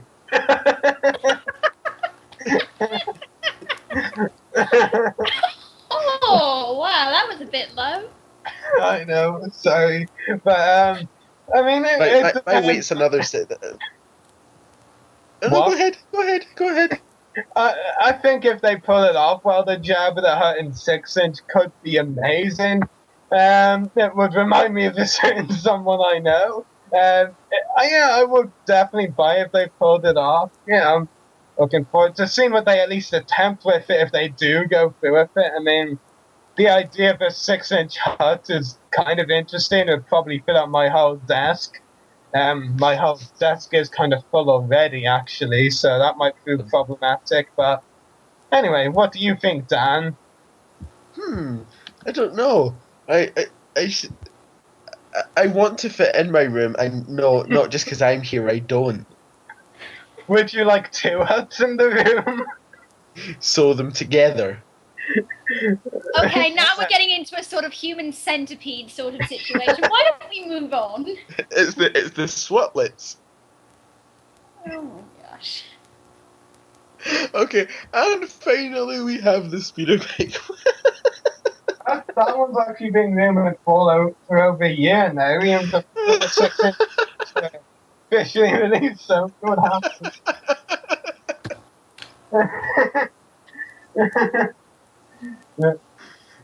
So we're gonna have human centipedes instead of human Daleks, like in Doctor Who, are we? Oh my god! Yeah, that's what I'm putting in the chat right now, and done. A speeder bike with Scout Trooper. Yeah. What's so funny about that? No, it's just what I'm laughing from before. He's dying. So shut up.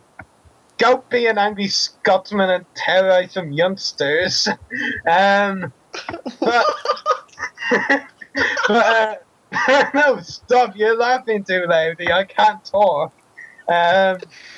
But yeah, I mean, the 6-inch speeder bike at Scout Troop, it's been rumored for well over a year. And the speeder bike, it's definitely a small enough vehicle that could easily fit a figure, definitely.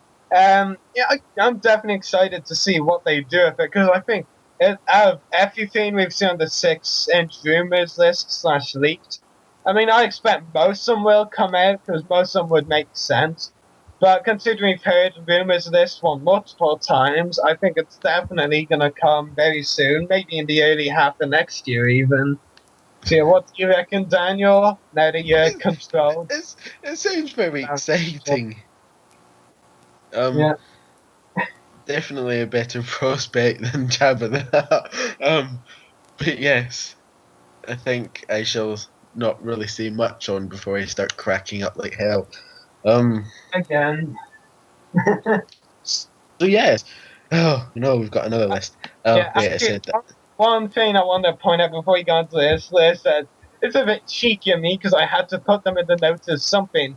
We don't actually know whether these are Black Series 3 and 3/4-inch leaks / rumors next. It could easily just apply to the Saga Legends line, so it could go in either, but it's leaked for either of the two lines, but we don't know officially if they're coming out. Could be cancelled, could be coming, you never know. But we'll debate how likely some are to come, so discuss. Well, some of them we know are kind of Black Series and all. First up, we have Reese. Yeah, Hasbro themselves have confirmed in a Q&A that this is coming to the Black Series 3 and 3/4-inch, and we actually discussed it on a podcast a few weeks or a couple of months ago, I think. I think it was, yeah. Yeah, you can definitely expect to see Reese from Return of the Jedi and the Black Series 3 and 3/4-inch line. That's a definite confirmed one from Hasbro themselves. So, yeah. Definitely. And next up we have Luke Skywalker, Return of the Jedi. That one's a rumor for the 3 and 3/4-inch line for Black Series, definitely. Yeah, it would be interesting to see again. I prefer if it was the main Jedi outfit with a green lightsaber, because I'm a sucker for those green lightsabers. Yeah. And yeah, it would be pretty cool to see, definitely.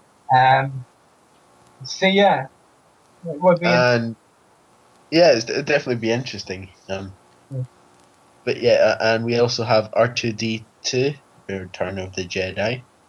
Now, I will say this, I will be ever so slightly tempted, but maybe I still won't, to buy it. There was a R2-D2 figure years ago, I think, as part of the original Legacy Collection line back in 2008, 2009, somewhere around that. I'm probably completely wrong with the line, but there was an R2-D2 figure based on the Jabba's Palace scene, where he's got the tray and all, and drinks and stuff. Those came as accessories, the tray and the drinks, whatever, what have you. And I'd actually be interested if there was an updated version of that R2-D2, but a much improved version, because the last one wasn't really that great. I mean, it could use an update. So I'd be tempted if it's that one. Any other R2-D2, no, I won't even think about it, actually. Yeah. Definitely. And next up, we have the Imperial Gunner. Yeah, the Imperial Gunner. It's actually coming as a Lego minifigure next year as well. Just thought I'd put that out there. In one of the January Battle Packs. I mean, it would be great to see in Hasbro figure style. I'm not sure. It's probably been released before, but if it has, not in a while, I think. So it definitely could use an update regardless. And the design is pretty damn epic. So I would love to see that as a 3 and 3/4-inch figure in the Black Series, and I'd probably pick it up. Yeah, they've got a great design, I'll definitely say that. Oh yeah, definitely. And next up we have Chancellor Palpatine Sidious return, Revenge of the Sith. Damn it. Yeah, and this is where it kind of goes to this list. This is the first we've heard, so it may or may not happen. It may be a leak or it may be cancelled. Well, actually, some of these leaks that could be cancelled. I will say this one and a few of the next ones I mentioned have actually been rumoured on a previous list for the Black Series 3 and 3/4 inch line. As part of a mainly specific Revenge of the Sith wave, so I think it could definitely happen. I mean, let's face it, we kind of do need a definitive Palpatine or Sidious figure from Revenge of the Sith. We've had a few definitive ones from Return of the Jedi, so now we need one from Revenge of the Sith. So yeah, I'm hoping it does come out and it is a definitive one from that movie. Yeah, definitely. It'd definitely be interesting.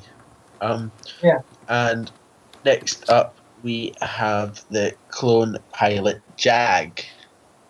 Yeah, the one. Too many clones. Shush, Lizzie. Can't get enough clones. Well, unless they were at least all of the same clones, but frankly, this isn't the same. Yeah, but I clone Captain Jag, the famed clone that shot down Plo Koon. Jag. Oi! I mean, oh no. Oh, shame. You up for that. Oh no. Oh. Such a disappointment. Yeah, I'd be pretty excited to see Captain Jag as a figure. We have had him a few times before, I will admit, but not in a while. So he's definitely in need of an update. In fact, last time might even have been in the Revenge of the Sith line or the 30th anniversary. So we've certainly not had him in a while, and he is in need of an update because we're getting a ton of clone pilot updates these days. So it's hopefully that'll continue, and I'd definitely be excited to see clone pilot Jag. Yeah, definitely should be good. Oh, definitely. If they do it. They should. And next up, a clone Shock Trooper. Too many troopers. Shush. I was gonna say it. I was gonna say I don't complain. Nemoidians. I was gonna say I don't complain about Nemoidians, but I can't really say that. No, you really can't. Yeah. But still, shush, it's clone troopers. Although I have to Clone say, troopers my Nemoidian shelf has literally 0 room on it left. So there is actually more out there than you think. Ooh. If you look for it. Yeah, if you look for it, there's actually quite a lot. Yeah, anyway, back on topic. And if you don't look for it, which most people don't. For the clone Shock Trooper, are you two flirting with each other? Oh my god. Trust Rory to actually say that. Oh, no offense, Dan. I like you and all, but no. Well, it's better than something you said about him before. Yeah. Actually, what? I can't remember. No. Just say what you were gonna say about the bloody Shock Trooper. Yeah, I wanted to say that, but you two had to flirt. Like, oh my god. Oh my gosh. Yeah, Daniel's not a Nemoidian. I'm glad I'm not. To be. Clone Shock Trooper. I will say, I think we do have a fairly definitive Shock Trooper. I mean, I'd like one in handmade style, but yeah, I don't think we really need another movie one so soon. We got one in the vintage collection, which I have displayed. I'd say it is pretty definitive for the most part. For once, I think I might side with Liz, even not on the clone thing. I'll say too many clone Shock Troopers, but if we get a one, that's okay. But yeah, I don't think we really need a new movie one so soon. That's what I'll say. So half on Lizzie's side, half on Daniel's. That's my comment. I do agree. We've had a lot of movie Shock Troopers, and it would be nice to see an animated Shock Trooper. I definitely agree on that part. Yeah, and there are a few good customs of it out there, which is pretty cool. Yeah, definitely. And next up we have the Battle Droid 2-pack Revenge of the... Yes, please, Battle Droids. Finally something good. You can never have too many Battle Droids. No, you can't. Yeah, it could be cool. I mean, it depends on the Battle Droid variant, of course, and how they pull it off. I'm not even sure what I'm trying to say, because I'm going to post an image in the chat, because I know Dario wants English, please, English! I'm going to post and louder. Chat. So there you go, Dario. There's your Death Star from Hasbro. Are you standing like 10 feet away from the microphone or something? No, it's right beside my ear. Just Hello slipping. there! Hello! You drunk? No, I don't get drunk during podcasts. You did. I didn't. You did? That was Andrew. Oh, when did this That was happen? Andrew. I know, I was teasing. Andrew was drunk You on can the be podcast. honorary, Andrew. What? I said you can be honorary, Andrew. What? Because he was drunk on the podcast? Yeah, you can just sort of fill in for him. Oh, okay. Oh, once upon a time. But anyway, Dario, I hope the Death Star, when you click the link, you won't find the Death Star you're looking for. And yes, I did say that completely on purpose. Yeah, I mean, which one were you on? I lost my trailer for it. Oh yeah, the Battle Droid 2-pack. Yeah, it depends on the variant. I mean, I think it's safe to say we've all had enough of the plain Battle Droid 2-packs, because they've been released a few times over. So if they do a, variants, like, there's a few Battle Droid variants out there, but like Security, Pilot, or I think Pilot is probably the least likely, but some kind of variant Battle Droid. That'd be cool. Because they only did variants in the episode 1 line of figures, and some of them came with these really weird vehicles, like the blue one, which I believe was Security. That one came with a very strange vehicle, which they actually incidentally released during the Clone Wars line with a tactical droid. Lizzie, the Pilot is blue. Oh, sorry. Okay, well in that case, that they released the Pilot with it. Commander, plane. Sorry, I ought to know this. Yeah, I actually will apologise. I thought you were wrong then, but you started going into a long talk, and that's why I realised I was wrong. Better stop it. And I couldn't, because when Lizzie talks, she talks. Oh, thanks. Only a bit. Well, I kind of have to get my word in with you two. Oh, you see how much I get my word in? Just like, I just repeat myself until I'm allowed to speak. Yeah, I'm just sat there going, well, okay. Hey, Dan and Lucy, I bet you have no idea who the next character is. Teihao? Nico Okar. Do either of you know who he is? I do. Some See. random dude. Oh, well done. He was Well done? What the fuck? Get the Phantom Menace. There's always one of those random guys at the end celebration in the Phantom Menace when Padme is holding up the crystal ball and all that. No, he's not. Because he's from the expanded universe. So, do I have to tell you who he is? No. Well, I kind of feel I have to, because you obviously don't know, Dan. We'll just sit here and just think. He's who from it the is Old for them. Republic. Did you just look that up on Google? Did you not just listen to her? Did you confess you just looked that up on Google? Of course. Yep, see? Confession, then. Yeah, I mean, I will actually admit, until I heard the rumor, I didn't actually remember the character's name from the Old Republic, because, I mean, there's only so long you pay attention to a video game in my case, so I forgot about a while ago, then, so I'll explain it for Dan. Yeah, I'll explain it for Dan. Do you remember the 15-minute theatrical-esque trailer for the Old Republic video game, Dan? That was epic. Yeah, in the first portion of the trailer, there's this character. He's kind of like a smuggler, or maybe he is. He's like kind of got Han Solo's clothes, but a bit dark, actually, kind of more Indiana Jones style. And he's also got Padme's hat. Yeah, With and he's got a hat. sunglasses. Yeah, I remember man sunglasses. Oh wait, are the sunglasses on the hat? On the hat. Oh, there you go. So yeah, he's basically got Indiana Jones's clothes and a Cad Bane's hat, and he's pretty badass. So yeah, I mean, I'd be very excited to yeah. Sorry. One thing I will say though, and I mean, with these and the OU figures, I mean, Hasbro has said, they after the Old Republic figures they did release that they weren't releasing anymore. So this one and the next figure, Nikoka, which is the one we're currently discussing, could well be cancelled figures, which is actually pretty devastating because this one and the next one would be pretty amazing to see as figures. I'd definitely buy them in an instant. But yeah. Definitely. Yeah. Yeah. Better not be cancelled while I'm raiding Hasbro.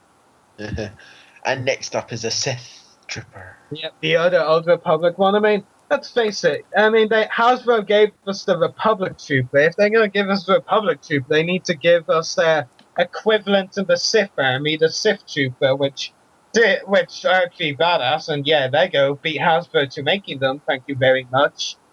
With Lego. Yeah. But yeah, I mean, they really just need to actually make the Sith Trooper. I mean, I'm telling you, I would definitely buy Nico Oka and the Sith Trooper right away, but does it kind of strike that feeling that Hasbro don't make the figures you know you're buying an instant and instead make other figures? Like the 50,000 Vader. Oh, I would burn him as well. You're like a walking Lucifer. It would in my house if you had so many Vaders. But yes, next up is the Count Dooku Attack of the Clones. I will say... Too many repeated characters. No, Lizzie, you're actually wrong on that. This is the first updated Count Dooku figure, I believe, from Attack of the Clones since the original Attack of the Clones line came out, I believe. My point is, he has figures. Okay, then let's say Newt Gunray, Rune Hako, and Dorte Dauphine. Oh, whatever. It's a name. Who cares? Get re-released. Would you complain? No. So button it. No, because they're Nemoidians. There you go. Button that. You're being biased. Yeah, there you go, bias. Now, as for Count Dooku, I mean, he's a long-needed update. I can see Lizzie giving me daggers. Actually, I can't, but I can imagine it. Actually, I'd rather not. Not just daggers, She's still bigger being than biased. daggers. Well, that too. But yeah, I mean, Dooku has been a long-needed update figure. I mean, let's face it, the Dooku figures we have got over the years, yeah, they haven't really been that great, have they? I mean, Attack of the Clones, the articulation was pretty terrible back then. Revenge of the Sith, slight improvement, still terrible. The Clone Wars, improvement in articulation, but for most other figures, it seems Count Dooku still had to be bad. In fact, one of the most wanted figures for the vintage collection was Count Dooku. So if we finally get an updated Count Dooku figure, you bet it will sell out really, really, really well. We're talking really, really, really, really well. Maybe more really well than that. Yeah, I mean, it would just sell out so well. I mean, it would be crazy. So they do make it, because I know it definitely sells pretty well as a figure. And I don't care what anybody says about the next one, but Destroyer Droid Attack of the Clones. Why another Destroyer Droid? Just why? I'm going to have to decide with you on this, because honestly, across all of the lines that Hasbro has released Destroyer Droids in, there hasn't really been that much difference. I mean, obviously, when the Clone Wars came out, there was a difference to it being an animated style, but really, I haven't really noticed a lot of difference. I mean, the only droidica I want is the Sniper droidica from the Clone Wars episode Kidnap, because that thing was pretty cool, and there was a different Yes, definitely. Yeah. I mean, any regular droidica I don't really want, unless there's an all-new shield piece, but even then, I don't know. I mean, yeah, there's been too many droidicas, I'd say, for sure. Definitely. It's just like I can take some figures to an extent, but having so many Droidicas, it's just like it's not even like you can detail them very well in some sense. I mean, not really that. There's not really a lot you can change between each release. yeah, I mean, the day I see a destroyer droid that like completely folds in and has some sort of mechanism to move it like the movie, then and going back to Dooku from Dario said in the chat, which I completely agree with. One thing that Hasbro does need to release, because it's been in high demand as well, as the Dooku update is Dooku Solar Sailor as a vehicle. That would be epic to see, definitely, and it's been one of the most demanded vehicles from Star Wars as a toy from Hasbro, because, again, Lego beat them to it. Love Lego. Very empathized there. To it! Well, yeah, I've got to point out that Lego kicks Hasbro's butt. And next up we have a Geonosian warrior Yes! attack Oh my gosh, I want that. I really want that. of the clones. Not the clones, the warrior. No, I was trying to finish the sentence when you're like, yes, I want that. Sorry. Yeah. It definitely needs an update. I mean, the thing is, though, with Junior Notions, that molds is Lego term, of course. Yeah, the design of the way to pose the Geonosian figure, it's quite difficult because of the overall design of it. I mean, therefore, Hasbro has to be really careful with the articulation they give. I mean, I've got about 3 Neimoidians from the Clone Wars. There's articulation pretty much everywhere, and yet it still falls over. So, yeah, I mean, they do have to be careful with how they design Geonosian figures. There's actually as part of the Amazon exclusive set of figures that are meant to be in the Build-A-Droid line before it got canned. Some Farquaad Geonosians was part of that wave, so they have been making a few more Geonosians, and with this being the Attack of the Clones 3D release and a lot of figures being, well, of course, the release was cancelled, I get that, but toys are still coming out. It would make a lot of sense to release a Geonosian warrior with it. Yeah. Definitely. And next up we have Hailfire Droid with Super Battle Droid. That sounds interesting.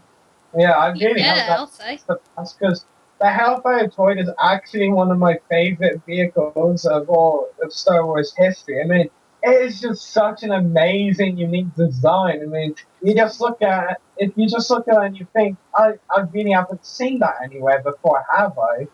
I mean, one of the things that most disappointed me in the Clone Wars was we never actually got to see a Hellfire Droid, and they were great in the show. Really wanted to see more of them, and the Hellfire Droid is such an amazing vehicle, and I think it's been released as a toy once or twice before for Hasbro, but not like this. I mean, it would be great to get an updated Super Battle Droid with it as well, so that would be a double win. I'd definitely buy that up if they released it.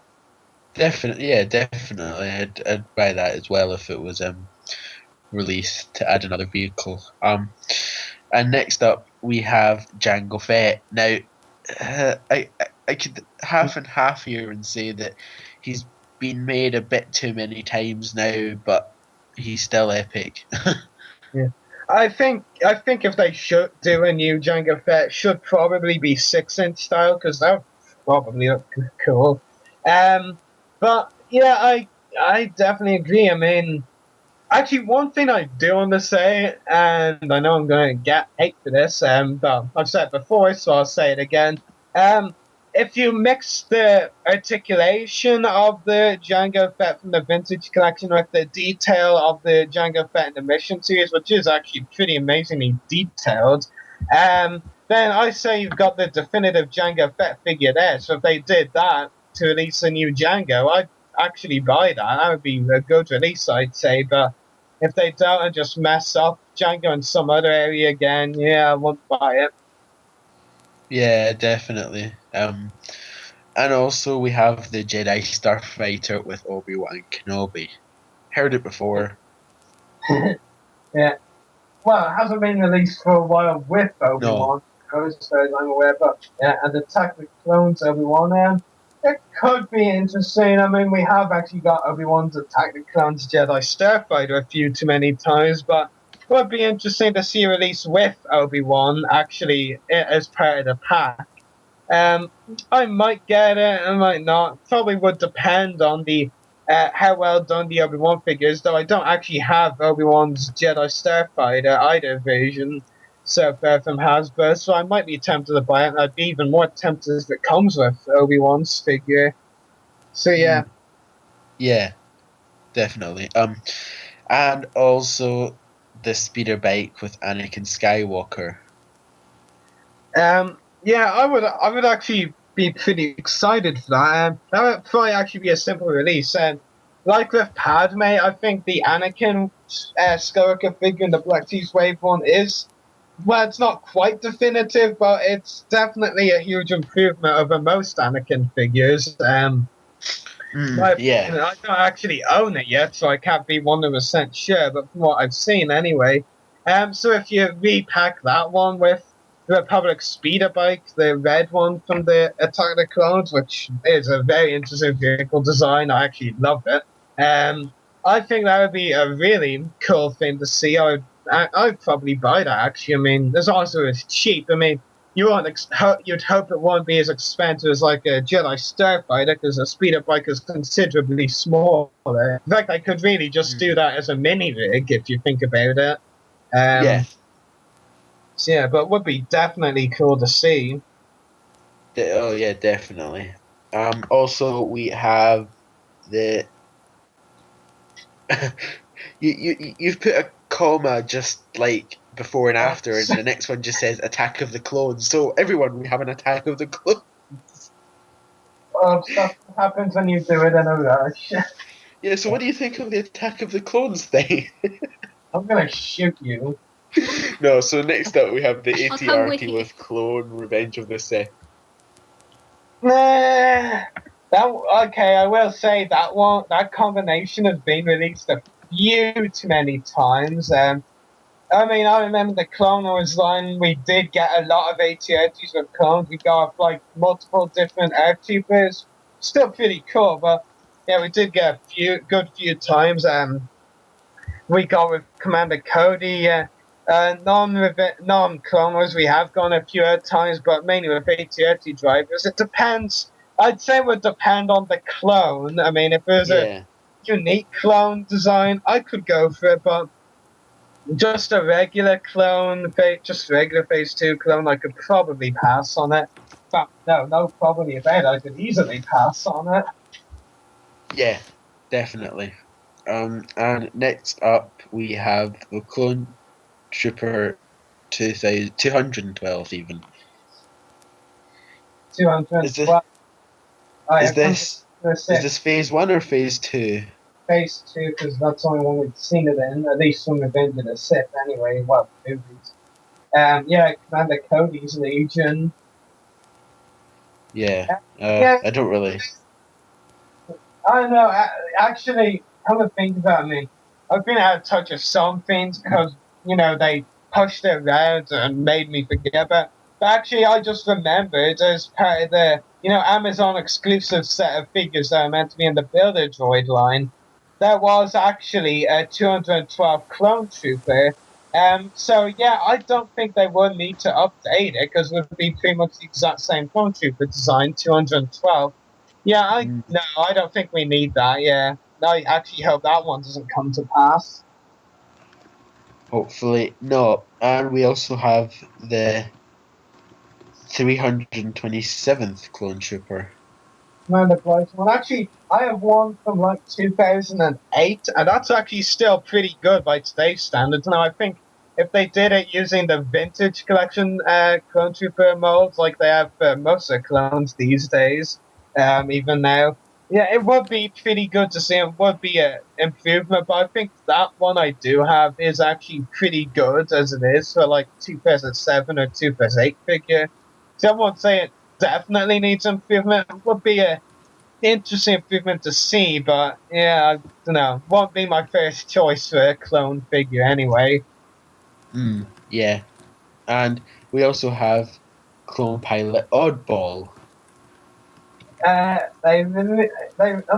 This is a realistic Clone Wars one, which I actually hope not. And then yeah, I don't really see the need for it. We got one in the vintage collection from Revenge of the Sith. That was a good figure. Not really yeah. many improvements could be made to it. One or two small things could be changed, but nothing really major that requires a all new figure, I'd say. But who knows? It's Hasbro.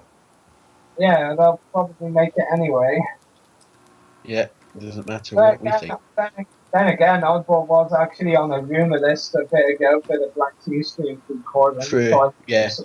yeah. And we also have, next up, the Galactic Marine.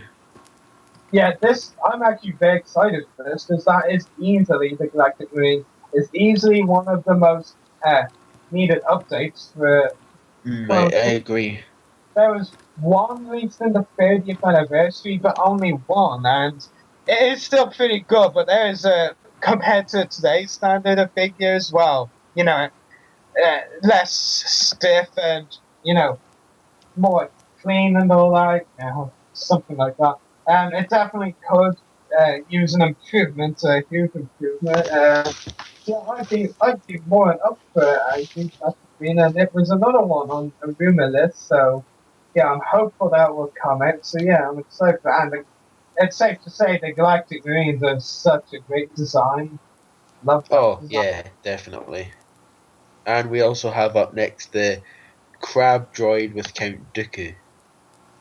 Yeah, this would actually be a cool release as well. I mean, the only thing really is, I don't actually recall ever seeing Dooku with a Crab Droid, so that would be a bit bizarre.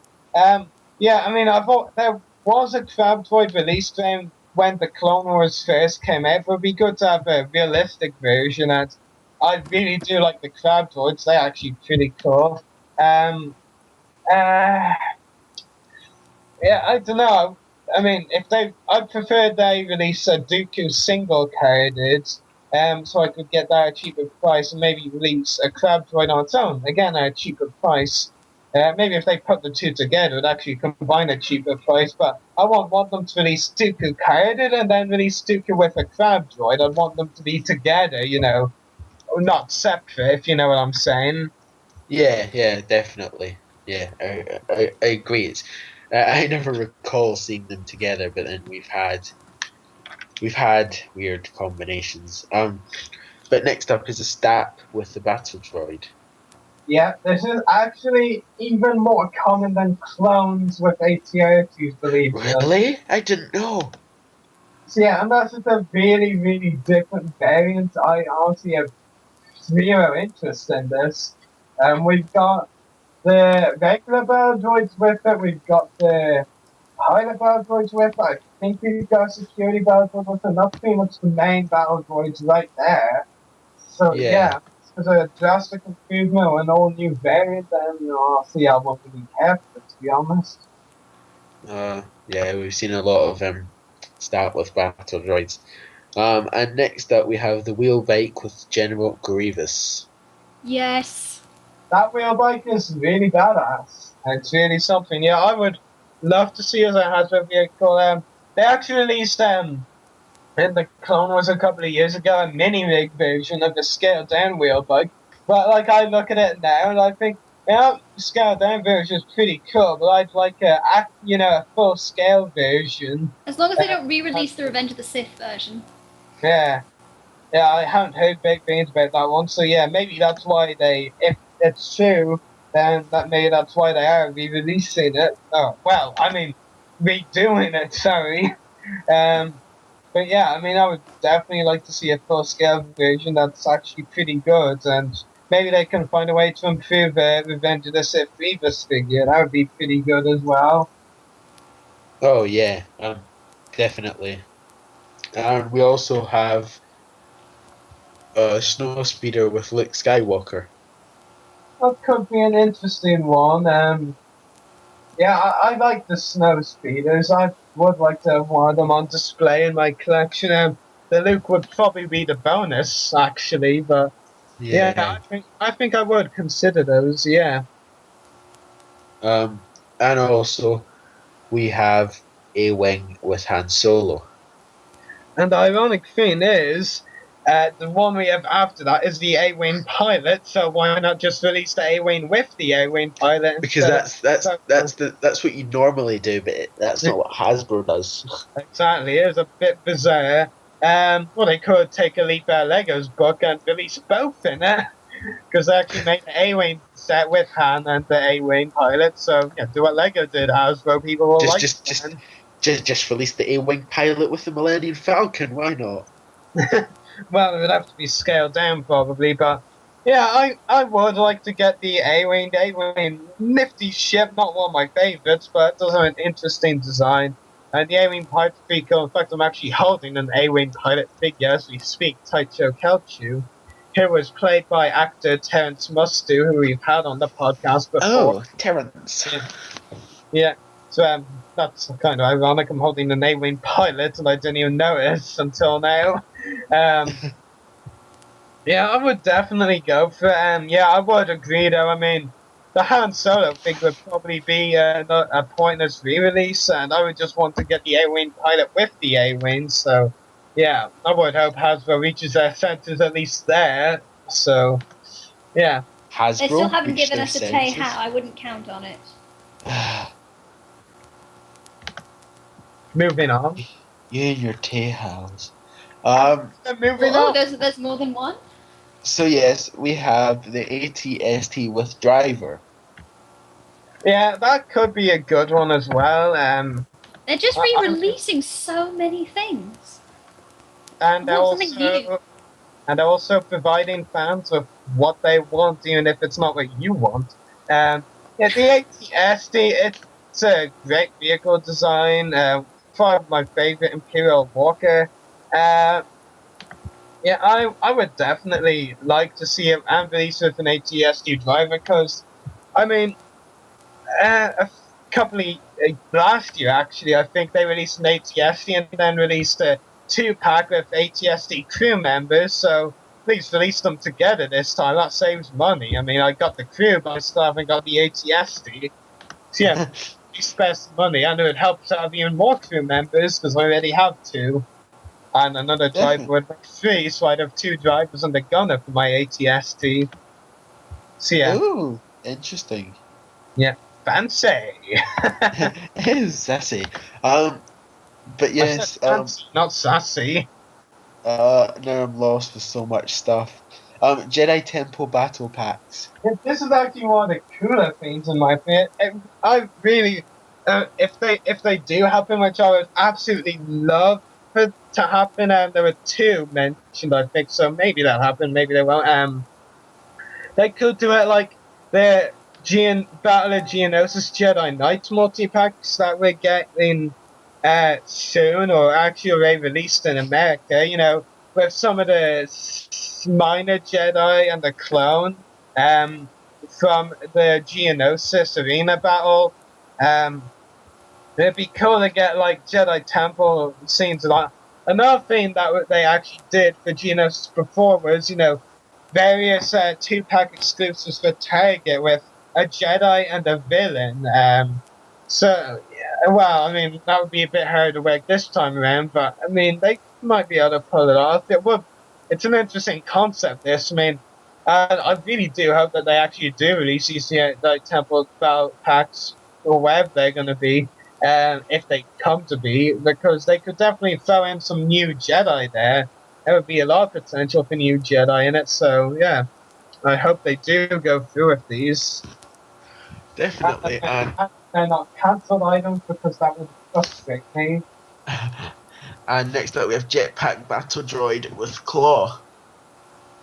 Yeah, I'm probably thinking of the wrong one, but the one I'm thinking of is the one from the Revenge of the Sith video game with like. That's what I'm thinking. Yeah, I mean, that's the only one that really strikes me as a Jetpack Battle Droid. Well, we've got the Jetpack Super Battle Droid, the Clone Wars, but it's a Super Battle Droid and it's end of claws. So yeah, I would love to see a figure of the jetpack droid from Revenge of the Sith anyway, the video game, of course. So Oh, definitely, yeah. that'd be cool to see. It'd be an interesting figure to have. It would be something different. Yeah, and unique. And I know Lizzie would get a battle droid she wants. And yeah. Are we right, Yeah, Lizzie? Keep me quiet for a few minutes. For a few minutes? Oh, you, damn it. I better get a new lawyer. Better just give her a whole case of them, and it might keep her for a few hours. But yes, and we also have Darth Caedus. Yeah, I mean, they are getting into releasing a Sony figures, even though they said there won't be any, if any, EU figures in the Black Seas, which obviously was proved wrong with Darth Plagueis' figure reveal for one. So, yeah, it would be great to see Darth Caedus as a figure. I mean, he is quite an interesting design, so yeah, I would love to get a figure of him. The more EU Sith, the better, I say, because some of them are really interesting. Oh, yeah. Definitely agree there. The more Sith, the better. Yeah. But yes, next up we have Grand Master Luke Skywalker. So that would be Luke after the events of Return of the Jedi. It could make for an interesting figure. To be honest, I don't know. I can't really see them releasing that one though, because they're obviously gonna have Luke in the sequel, so maybe they won't want to see expanded universe figures set after Return of the Jedi release. So I think that one may be one of those that are probably cancelled figures, but who knows? I mean, it could be an interesting one that is released. I wouldn't expect them to bring out a figure of Luke Skywalker after the aftermath of Return of the Jedi, when we're 2-3 years away, 1 or 2 years away, from getting a new Star Wars movie with him in it. Yeah, exactly. I wouldn't expect it either. So, yeah. But you never know. It might be the special one where he comes with his old man bus pass. But yes. And next up we have Jaina Solo X-Wing pilot and Sergeant. Oh wait, that's 3. There's no damn commas. Jaina Solo. It's the last one. Usually put a full stop then. Yeah, Jaina Solo. I mean, they released one Jaina Solo figure in the Legacy Collection line, the original one, and it's to this date one of the rarest figures out there. It goes for huge amounts of money on eBay, so it's really popular. So it wouldn't make sense for them to release another Jaina unless, the people in charge of Episode 7 step in and, maybe Jaina won't be in Episode 7, or they will be, but in a different image, so maybe they won't want the figure released. But, I mean, Hasbro should release her and another figure of Jason Solo, because they were hugely popular and very rare to this day. Oh, yeah, definitely. Be interesting to see. And the X-Wing pilot. The what? X-Wing pilot. It's Jaina Solo X-Wing pilot. Oh, that's why there's no commas. Well done! Never trust Daniel with reading. And Sergeant Dylan. Thank you. Yeah, I think Lizzie has it right. Yeah, Dwalin. Yeah, he's been another much in demand figure, and he has been on a rumor list for the Black Series line. So, yeah, it would be interesting to see him as a figure. In fact, I could be thinking of the wrong character, but there was a character in Return of the Jedi in the Jabba's Palace scenes that there were two characters, but the same name. I think Dwalin is that character. That 2 different characters were named by that. It'd be interesting if that is the right one, what variant they make or which figure. So yeah, who knows? Yeah, it'd be an interesting figure anyway. We move on to Star Wars Rebels. And that one thing I want to point out, first of all, I like with the Black Series 6-inch figures because they were only really recently released lines, so those all could be more likely ones to be correct because this customer service leak. Star Wars Rebels, this is a line we haven't even gotten yet, so really I think that the most likely definites that were on this leak are the Rebels ones, purely because we haven't gotten anything from Rebels toy line yet. So I think these are very likely accurate. We know we're getting a Stormtrooper already. On that list is a Stormtrooper. So there you go. Anyway. Yeah. So first up we have the Inquisitor.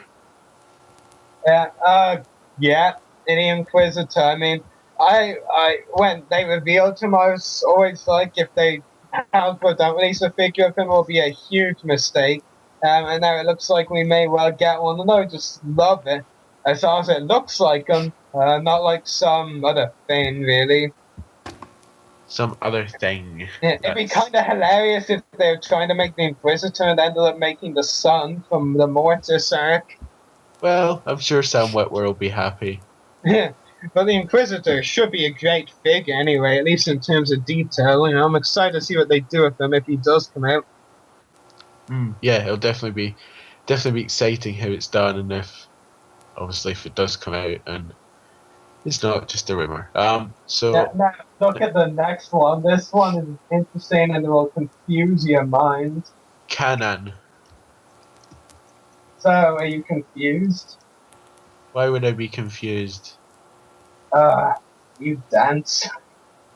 Because we don't even know who Kanan is. This is an all-new reveal if it's true. Yeah. We don't even know who this character is. First time we've heard of it. Now you get it. Now you're confused. Yeah. I mean, that's pretty cool. I mean, I have a couple of suspicions for who this Kanan, I should say, character could be. My first guess is, and it's probably the more likely one, is that we've been told we're going to get a group of main characters. I'd expect to have all of them. He's the one that's going to get the most screen time, and is probably the most main one of the heroes. I think that's probably who he is. If it's not him, you might have missed it unless you watched it. If you haven't watched the behind the scenes video of Star Wars Rebels that was posted on the day of New York Comic Con, which also had the reveal of the Inquisitor. And there was a bulky Imperial officer in it, and he is shown to be serving alongside the Inquisitor, so obviously he's going to play a bit of a role. It could be him, so my suspicions are it's the main hero or the Imperial officer, the bulky one we've seen. That's my suspicions on who Kanan is. Whether that ends up being right, we'll see, but I think that's probably the likely candidate. Yeah, definitely. And we also have Stormtroopers, you mentioned. Yeah, and it'll be great to see an animated Stormtrooper figure. I never thought I'd see the day. Yeah. I mean, we don't even need to treat that one as a rumor. We know it's coming. Yeah, it's Inquisitor and Kanan that are rumors, or leaks, so to speak, but we won't know until we have official word. No. Yeah, Stormtrooper definitely coming, because we've seen a Rebels packaging with the word Stormtrooper on it, so it's obviously coming. Yeah, it will be interesting to see how it looks, though, and if they pull off an animated look for a Stormtrooper. So, yeah. Yeah, so that's the Rebels. Yeah.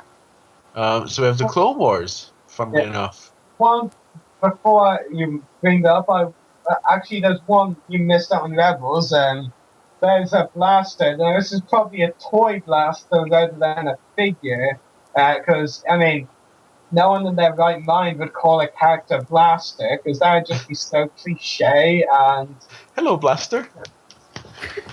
Blaster, not Buster. I said Blaster. I think you said Buster. Anyway. Listen, though. Well, I don't try not to at this time, so you don't make a lot of sense at this time anyway. So yeah, it probably is a toy blaster for Rebels, which would be pretty cool. Moving on to the Clone Wars, there are a few candidates for this. it could be 1, cancelled animated figures, 2, cancelled realistic styled Clone Wars figures, or 3, we might actually be getting using realistic style, but I think what's more likely is we might be getting some of them, and some of them we may not be getting. I'd be surprised to get all of them, but if we don't get all of them, I will be disappointed, because, I mean, just look at that lineup of figures they have been or are working on for the Clone Wars. There's quite some really good ones. I mean, you want to read them out? Yeah. So first up we have Ahsoka Tano. Yeah. Hopefully a new outfit, of course. Well, I'm sure lots of people won't mind a season 3 re-release either, but I hope I confirm that won't happen. I don't know. I mean, if it was to happen, I think the more likely one is the Snow Gear, because that appeared in a couple of episodes in A Friend in Need and The Gathering. I would actually love to see Ahsoka Snow Gear as a figure, realistic style or animated. I think that would be pretty cool. The other potential I'd say would be the Slaver Gear, the Slave Gear from the Slavers arc, which also is in a couple of episodes, so could also happen. I definitely would like to see it though. Ahsoka and either of those gears, so hopefully one of them happens. I'm sure you'd love it. Next up is Captain Rex. Probably the one I would least care for. I wouldn't mind if it was the cat. It would be good if it maybe was the Captain Rex from the Onderon arc. Yeah, actually, the Onderon arc. Yeah, that would actually be a cool design. That was actually a great design. Also, it could be the Zygerian Slaver one. That was a good design as well. But yeah, I think it would be more likely to be the Onderon one because it's slightly less complicated. Yeah, you know, it's less work for the Hasbro monkeys to do. Yeah, that's pretty cool. It actually does make him look like a wartime general in a way. Yeah, I could go for either Onderon or Zygerian Slave if it was the kind of X we've had before. You know. Yeah, definitely. And next up we have Yoda. Yeah, I'd say because of the timing of all, it would probably be as, you know, Season 5 look, the new look that you had in the Maul arc and also in the Yoda arc. And I would actually be happy to see it as a figure. That was a pretty interesting design. Yeah, so won't mind if they went through it, they did a figure of that. So yeah, guess we'll have to wait and see if they do, if they don't. Yeah, and next up we have General Pong Krell. Yeah. I mean, as long as he had more than 5 points of articulation. Honestly, I mean, his arms take up 4 alone. Yeah. Honestly, with all the crap that Hasbro's been doing regarding Krell over the years, I'd be happy just to get him. I mean, Lizzie, I'm not sure how aware you are of this, but Krell was actually confirmed by Hasbro to be coming as early as October 2011, I believe. We've gone on 2 years of Krell figure was supposed to be coming, and it never came. Well, maybe not October, November. Like, okay, I do remember this. Maybe it was December, but there was a Q&A done. Hasbro used to do Q&A with the main collecting websites, and one website asked Hasbro could they expect a Krell figure, and this was a month or 2 after the Umbara arc aired, and Hasbro actually confirmed in writing on that Q&A that they were going to do a General Krell figure. That was 2 years ago. I mean, really, after 2 years of being deprived of a Krell figure, I would be singularly happy to get Krell at all. I don't care how he's done. He could have no articulation for all I bloody care, as long as he looks like Krell and as long as we get him, because Hasbro's really just giving us crap for going Krell. I mean, actually, another thing as well, I believe this is the first mention of the Krell figure in over a year. And we've known he's been coming for 2 years. That is appalling. I mean, so I'm sure you can understand if I was just happy to get him, period. Rather than if he's great or not, I really don't care if he is, as long as he looks like him, as long as we get him. Those two things, and I'd be happy. Oh, definitely. Yeah. A good articulation bonus, but oh yeah. And that's going up as long as he looks like him. Same We goes also have for figures the on this Kashyyyk list. Warrior. Yeah, probably a Wookiee warrior. Yeah, I mean, I'd like to see a. I mean, they're starting to do new Wookiee modes, and would be cool to see, and especially with one of the generic Wookiee warriors, because we've had Chewbacca and Tarful a few times. Yeah, I would. A generic Kashyyyk warrior probably would actually be pretty cool to see. As long as it was a Wookiee, I mean, it could be something different entirely. Yeah, definitely. And also R5P8. Now, this is the one that makes me a tiny bit skeptical. Now, I know we all don't know Asmec Droid best, but I had to research this when I saw the list. Do either of you remember which Asmec Droid R5, what's the number again? Let me check.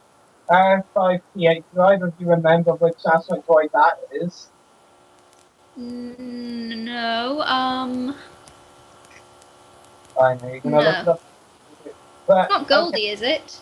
No, that was R3S6. This isn't actually a usual Aspect droid, so to speak.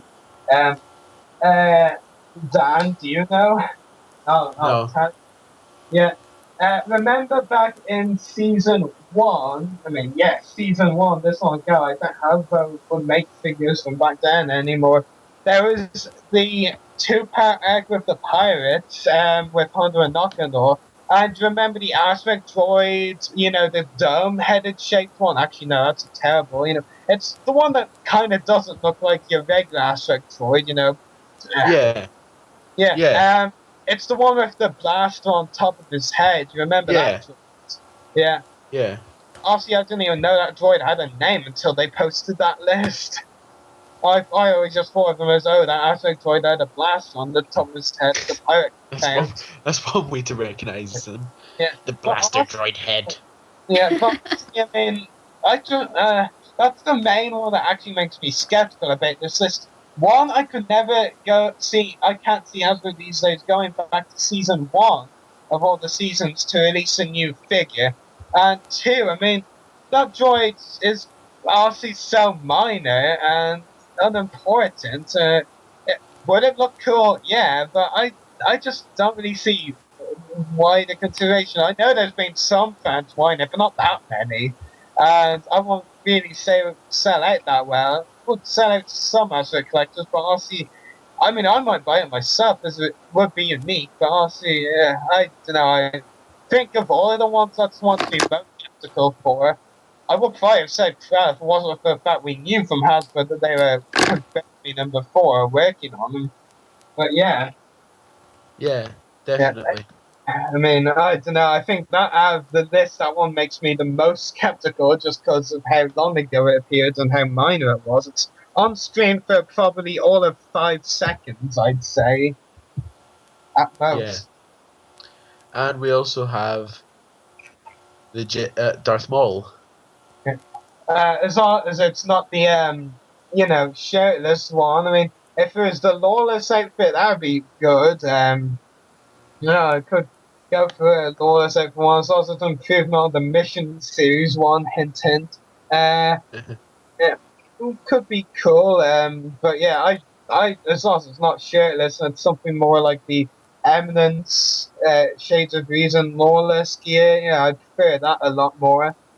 Yeah, that was a much better design, in my opinion. Definitely. And we also have the Jedi Temple Guard. Oh my god. If Hasbro doesn't release these guys, I will scream. I'll scream even more if they don't make General Krell and a couple of others that will lay in this list. But the Jedi Temple Guard, when they walked on screen for the first time in Sabotage, they just reeked badass. I mean, come on, that was such an awesome design. I loved it. I mean, you both remember who the Jedi Temple Guards are, right? Of course. Badass guards, that's for sure. the ones with the yellow lightsaber things. Yeah. So cool, and with the mask on them. Actually, it won't be that unlikely to see them, to be honest. We saw them in Sabotage. We saw them in The Wrong Jedi. We might have seen them in the Jedi Knew Too Much or To Catch a Jedi as well. Can't remember. And we're going to see them in the bonus content as well in the Yoda. So they were definitely getting multiple episodes, and I would just love to see those as figures. I mean, no, there are another of those I'd be happy just to get, no matter how well done, as long as they look like them. Yeah, I mean, just get me some of those Jedi Temple guards, please. Yeah, and next up we have isn't Rako Hardin. Yeah. Can I just say that every time I see that name, I want to read Rune Hacker? I knew that was coming. Oh, you do it too? No, I just knew Dean, I knew you'd find a way to make it Rune Hacker. It's RH, and I don't know, my brain just automatically reads Rune Hacker every time I see it. Excuse me while I face desk. Your brain automatically reads anything to look like an emoji name, but yeah, I mean, I know a lot of people actually didn't care for Rako Hardin, which I thought was pretty stupid, actually. I actually thought they should have brought Rako Hardin back. I mean, surely this guy who's been double-crossed by the Jedi won't just be, oh yeah, the Jedi double-crossed me, eh?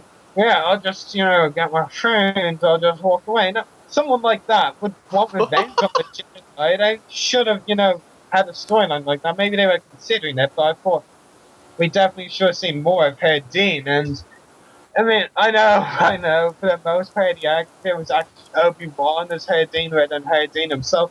But Hardin's character did have a pretty cool design, that's for sure.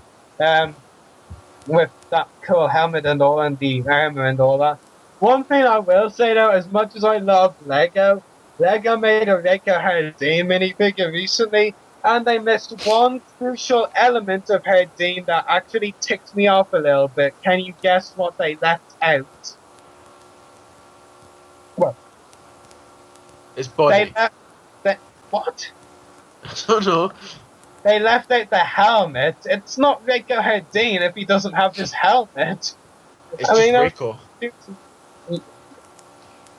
Oh, for God's sake. You know what I mean? I love what Lego does most of the time because they do it really well, but I mean, not including Hardin's helmet, that was just so bad. I mean, they even did the face printing for Hardin, and that mustn't have been easy to do. So, yeah. I mean, seriously, just include helmet. I mean, if Hasbro actually does release a Hardin with the helmet and have it removable, for once I would have to give them credit over Lego, just for once. But I don't expect them to. In fact, I'd be surprised if this Hardin figure actually does come out. It's probably a cancelled one. But yeah, I'd be happy if it does come out, though. Definitely. And we also have Shadow Magnagard. This one is an interesting one, actually, because, I mean, Shadow makes me think of something dark, but I don't really I haven't seen a really dark Magnagard. I'd say it's probably not a purple staff Magnagard. We've got them like 2 or 3 times in the Clone Wars line. One really bad articulation, one very definitive and was rare. So I'm thinking it could be the version with the yellow Electro staffs that appeared a few times in seasons 4 and 5. On occasion. I think it'd probably be more likely to be them. They don't really sound like Shadow with yellow Electro staffs, but I mean, it's the only really Magnagard variant I can remember from the show that hasn't actually been done yet, to be honest, and there weren't really that many variants to begin with. So yeah, I think it's probably the yellow Electro staff one if it is coming, so yeah, I don't know. Yeah, and obviously, Shock Trooper. Okay. Well, if it's animated style, I'd get that, but yeah, it probably would be because realistic, and yeah, realistic Shock Trooper, we don't really need that much, so yeah, I could probably pass on it. Now, this last one, if they don't make it as well, more screaming. and that is the super tactical droid Kalani. Oh my gosh, I mean, how badass was that character? I mean, he was absolutely incredible. I will give them all my money for that figure if they make it. Yeah, it would just be such an amazing figure. I mean, the design, I mean, sure, it's a tactical droid, but it's a kind of all new version of it. There weren't that many resemblances. Yeah, it would just make a really cool figure. Kalani, badass character, great voice. And I know our good friend and voice actor Greg Berger would love to get a Kalani figure, and I would love to get one signed by him. Oh, definitely. Yeah. I want to see that figure, definitely. Please make it. They better make it. I mean, let's face it.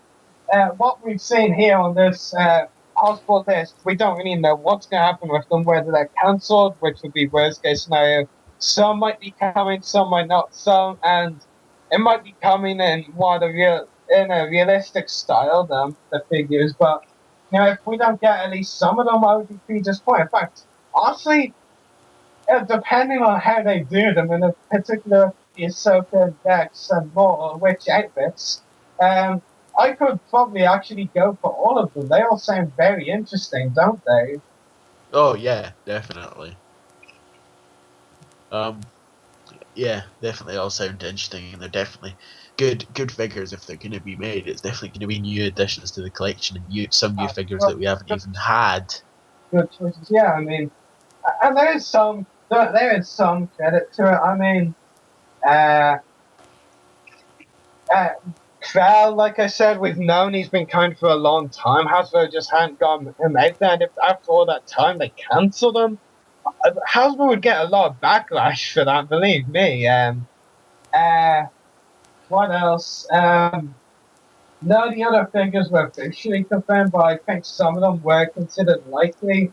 Like like Season 5 Yoda. Well, it doesn't actually say this would be the Season 5 Dear Yoda, but it's likely. New Rex and Ahsoka designs, hopefully. I mean, of course, they have to keep main characters on the shelves.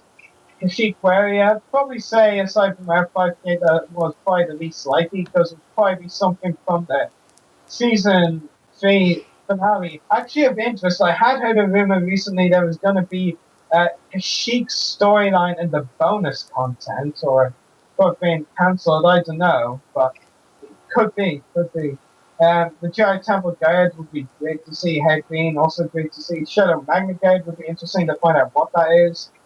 Shock Trooper probably would lean to not buying it, depends.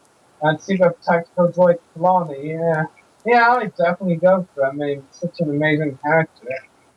Yeah. Definitely. It would just be such a punch in the gut for all of us, wouldn't it, if it turned out they were cancelled completely, all of those. Oh, that would be so disappointing. Yeah. I just want to get an official word from Hasbro, to be honest. I mean, I expect the Bebels and Black Series 6-inch figures, most of them are true. 3.75 somewhat. The Clone Wars are what worries me most, and what probably is the most exciting ones, based on what we've heard. I mean, Krell, Temple Guard, Herdine, Kalani, I mean, those fights definitely saying out very well. I would love to pick up all of the others, probably, depending on what designs. I'm just waiting on Hasbro's words now. I hope someone is able to get word from them on what is true and what's not. Because, I mean, as I said at the start of this talk segment, Hasbro took all of these listings down off the customer services page where it leaked. That obviously indicates some of it is coming. What is coming, we don't know, but some of it has to be, or they won't really have taken it down, would they? No. Yeah, so I think some of it's coming. I just want some of those comics figures. Honestly, I really don't care how they're released, whether they're 5 points of articulation or what. I mean, if they've got good detail, if they get released, period, I'm happy. I'd be happy to get them. Get these figures out and you'll keep Rory happy, Hasbro. Yeah, for now. But that's not really possible with Hasbro. But yes, and we've reached the end of our show. So, yeah, I think it's time to wrap up. Don't you agree? Yeah. Yeah, especially So- given that it's 1 in. Oh, stop moaning about the time. Make sure to check out our YouTube channels. The podcast is www.youtube.com/user/voice of the Republic 1. Check out mine at www.youtube.com/user/14Mr. and check out Rory's at www.youtube.com/user/separatist destroyers. And don't forget to check out Rory's Everything Geek podcast on Facebook at Everything Geek Podcast. And also Lizzie's website at sempernameweediana.weebly.com and check out the Forcebook at theforcebook.com. I need to skip that part because that didn't happen tonight. Check out Adam's credits on IMBD. It's either type in his name or www.imbd.com. No, IMDb. That's what I said. IMDb.com/name You said IMDb. /n really matter, just carry on. M13614999. And also check out our friends at the Clone Wars Weekly podcast. That's Clone Wars Weekly on Facebook. And don't forget to check out channel 1138 on Facebook, where we broadcast to you live every Friday night. That's channel 1138 on Facebook. And finally, don't forget to check out our sponsors, Hunter Toys, at www.facebook.com/pages/Hunter Toys. So yeah, it's been a very productive episode. I don't get any agreement, so I'm guessing I'm wrong. So Yeah, very, very productive, very lengthy. Especially with the Hasbro talk. but yes. So from Lizzie, Rory, and Adam, and me, Daniel, may the Force be with you, Star Wars fans.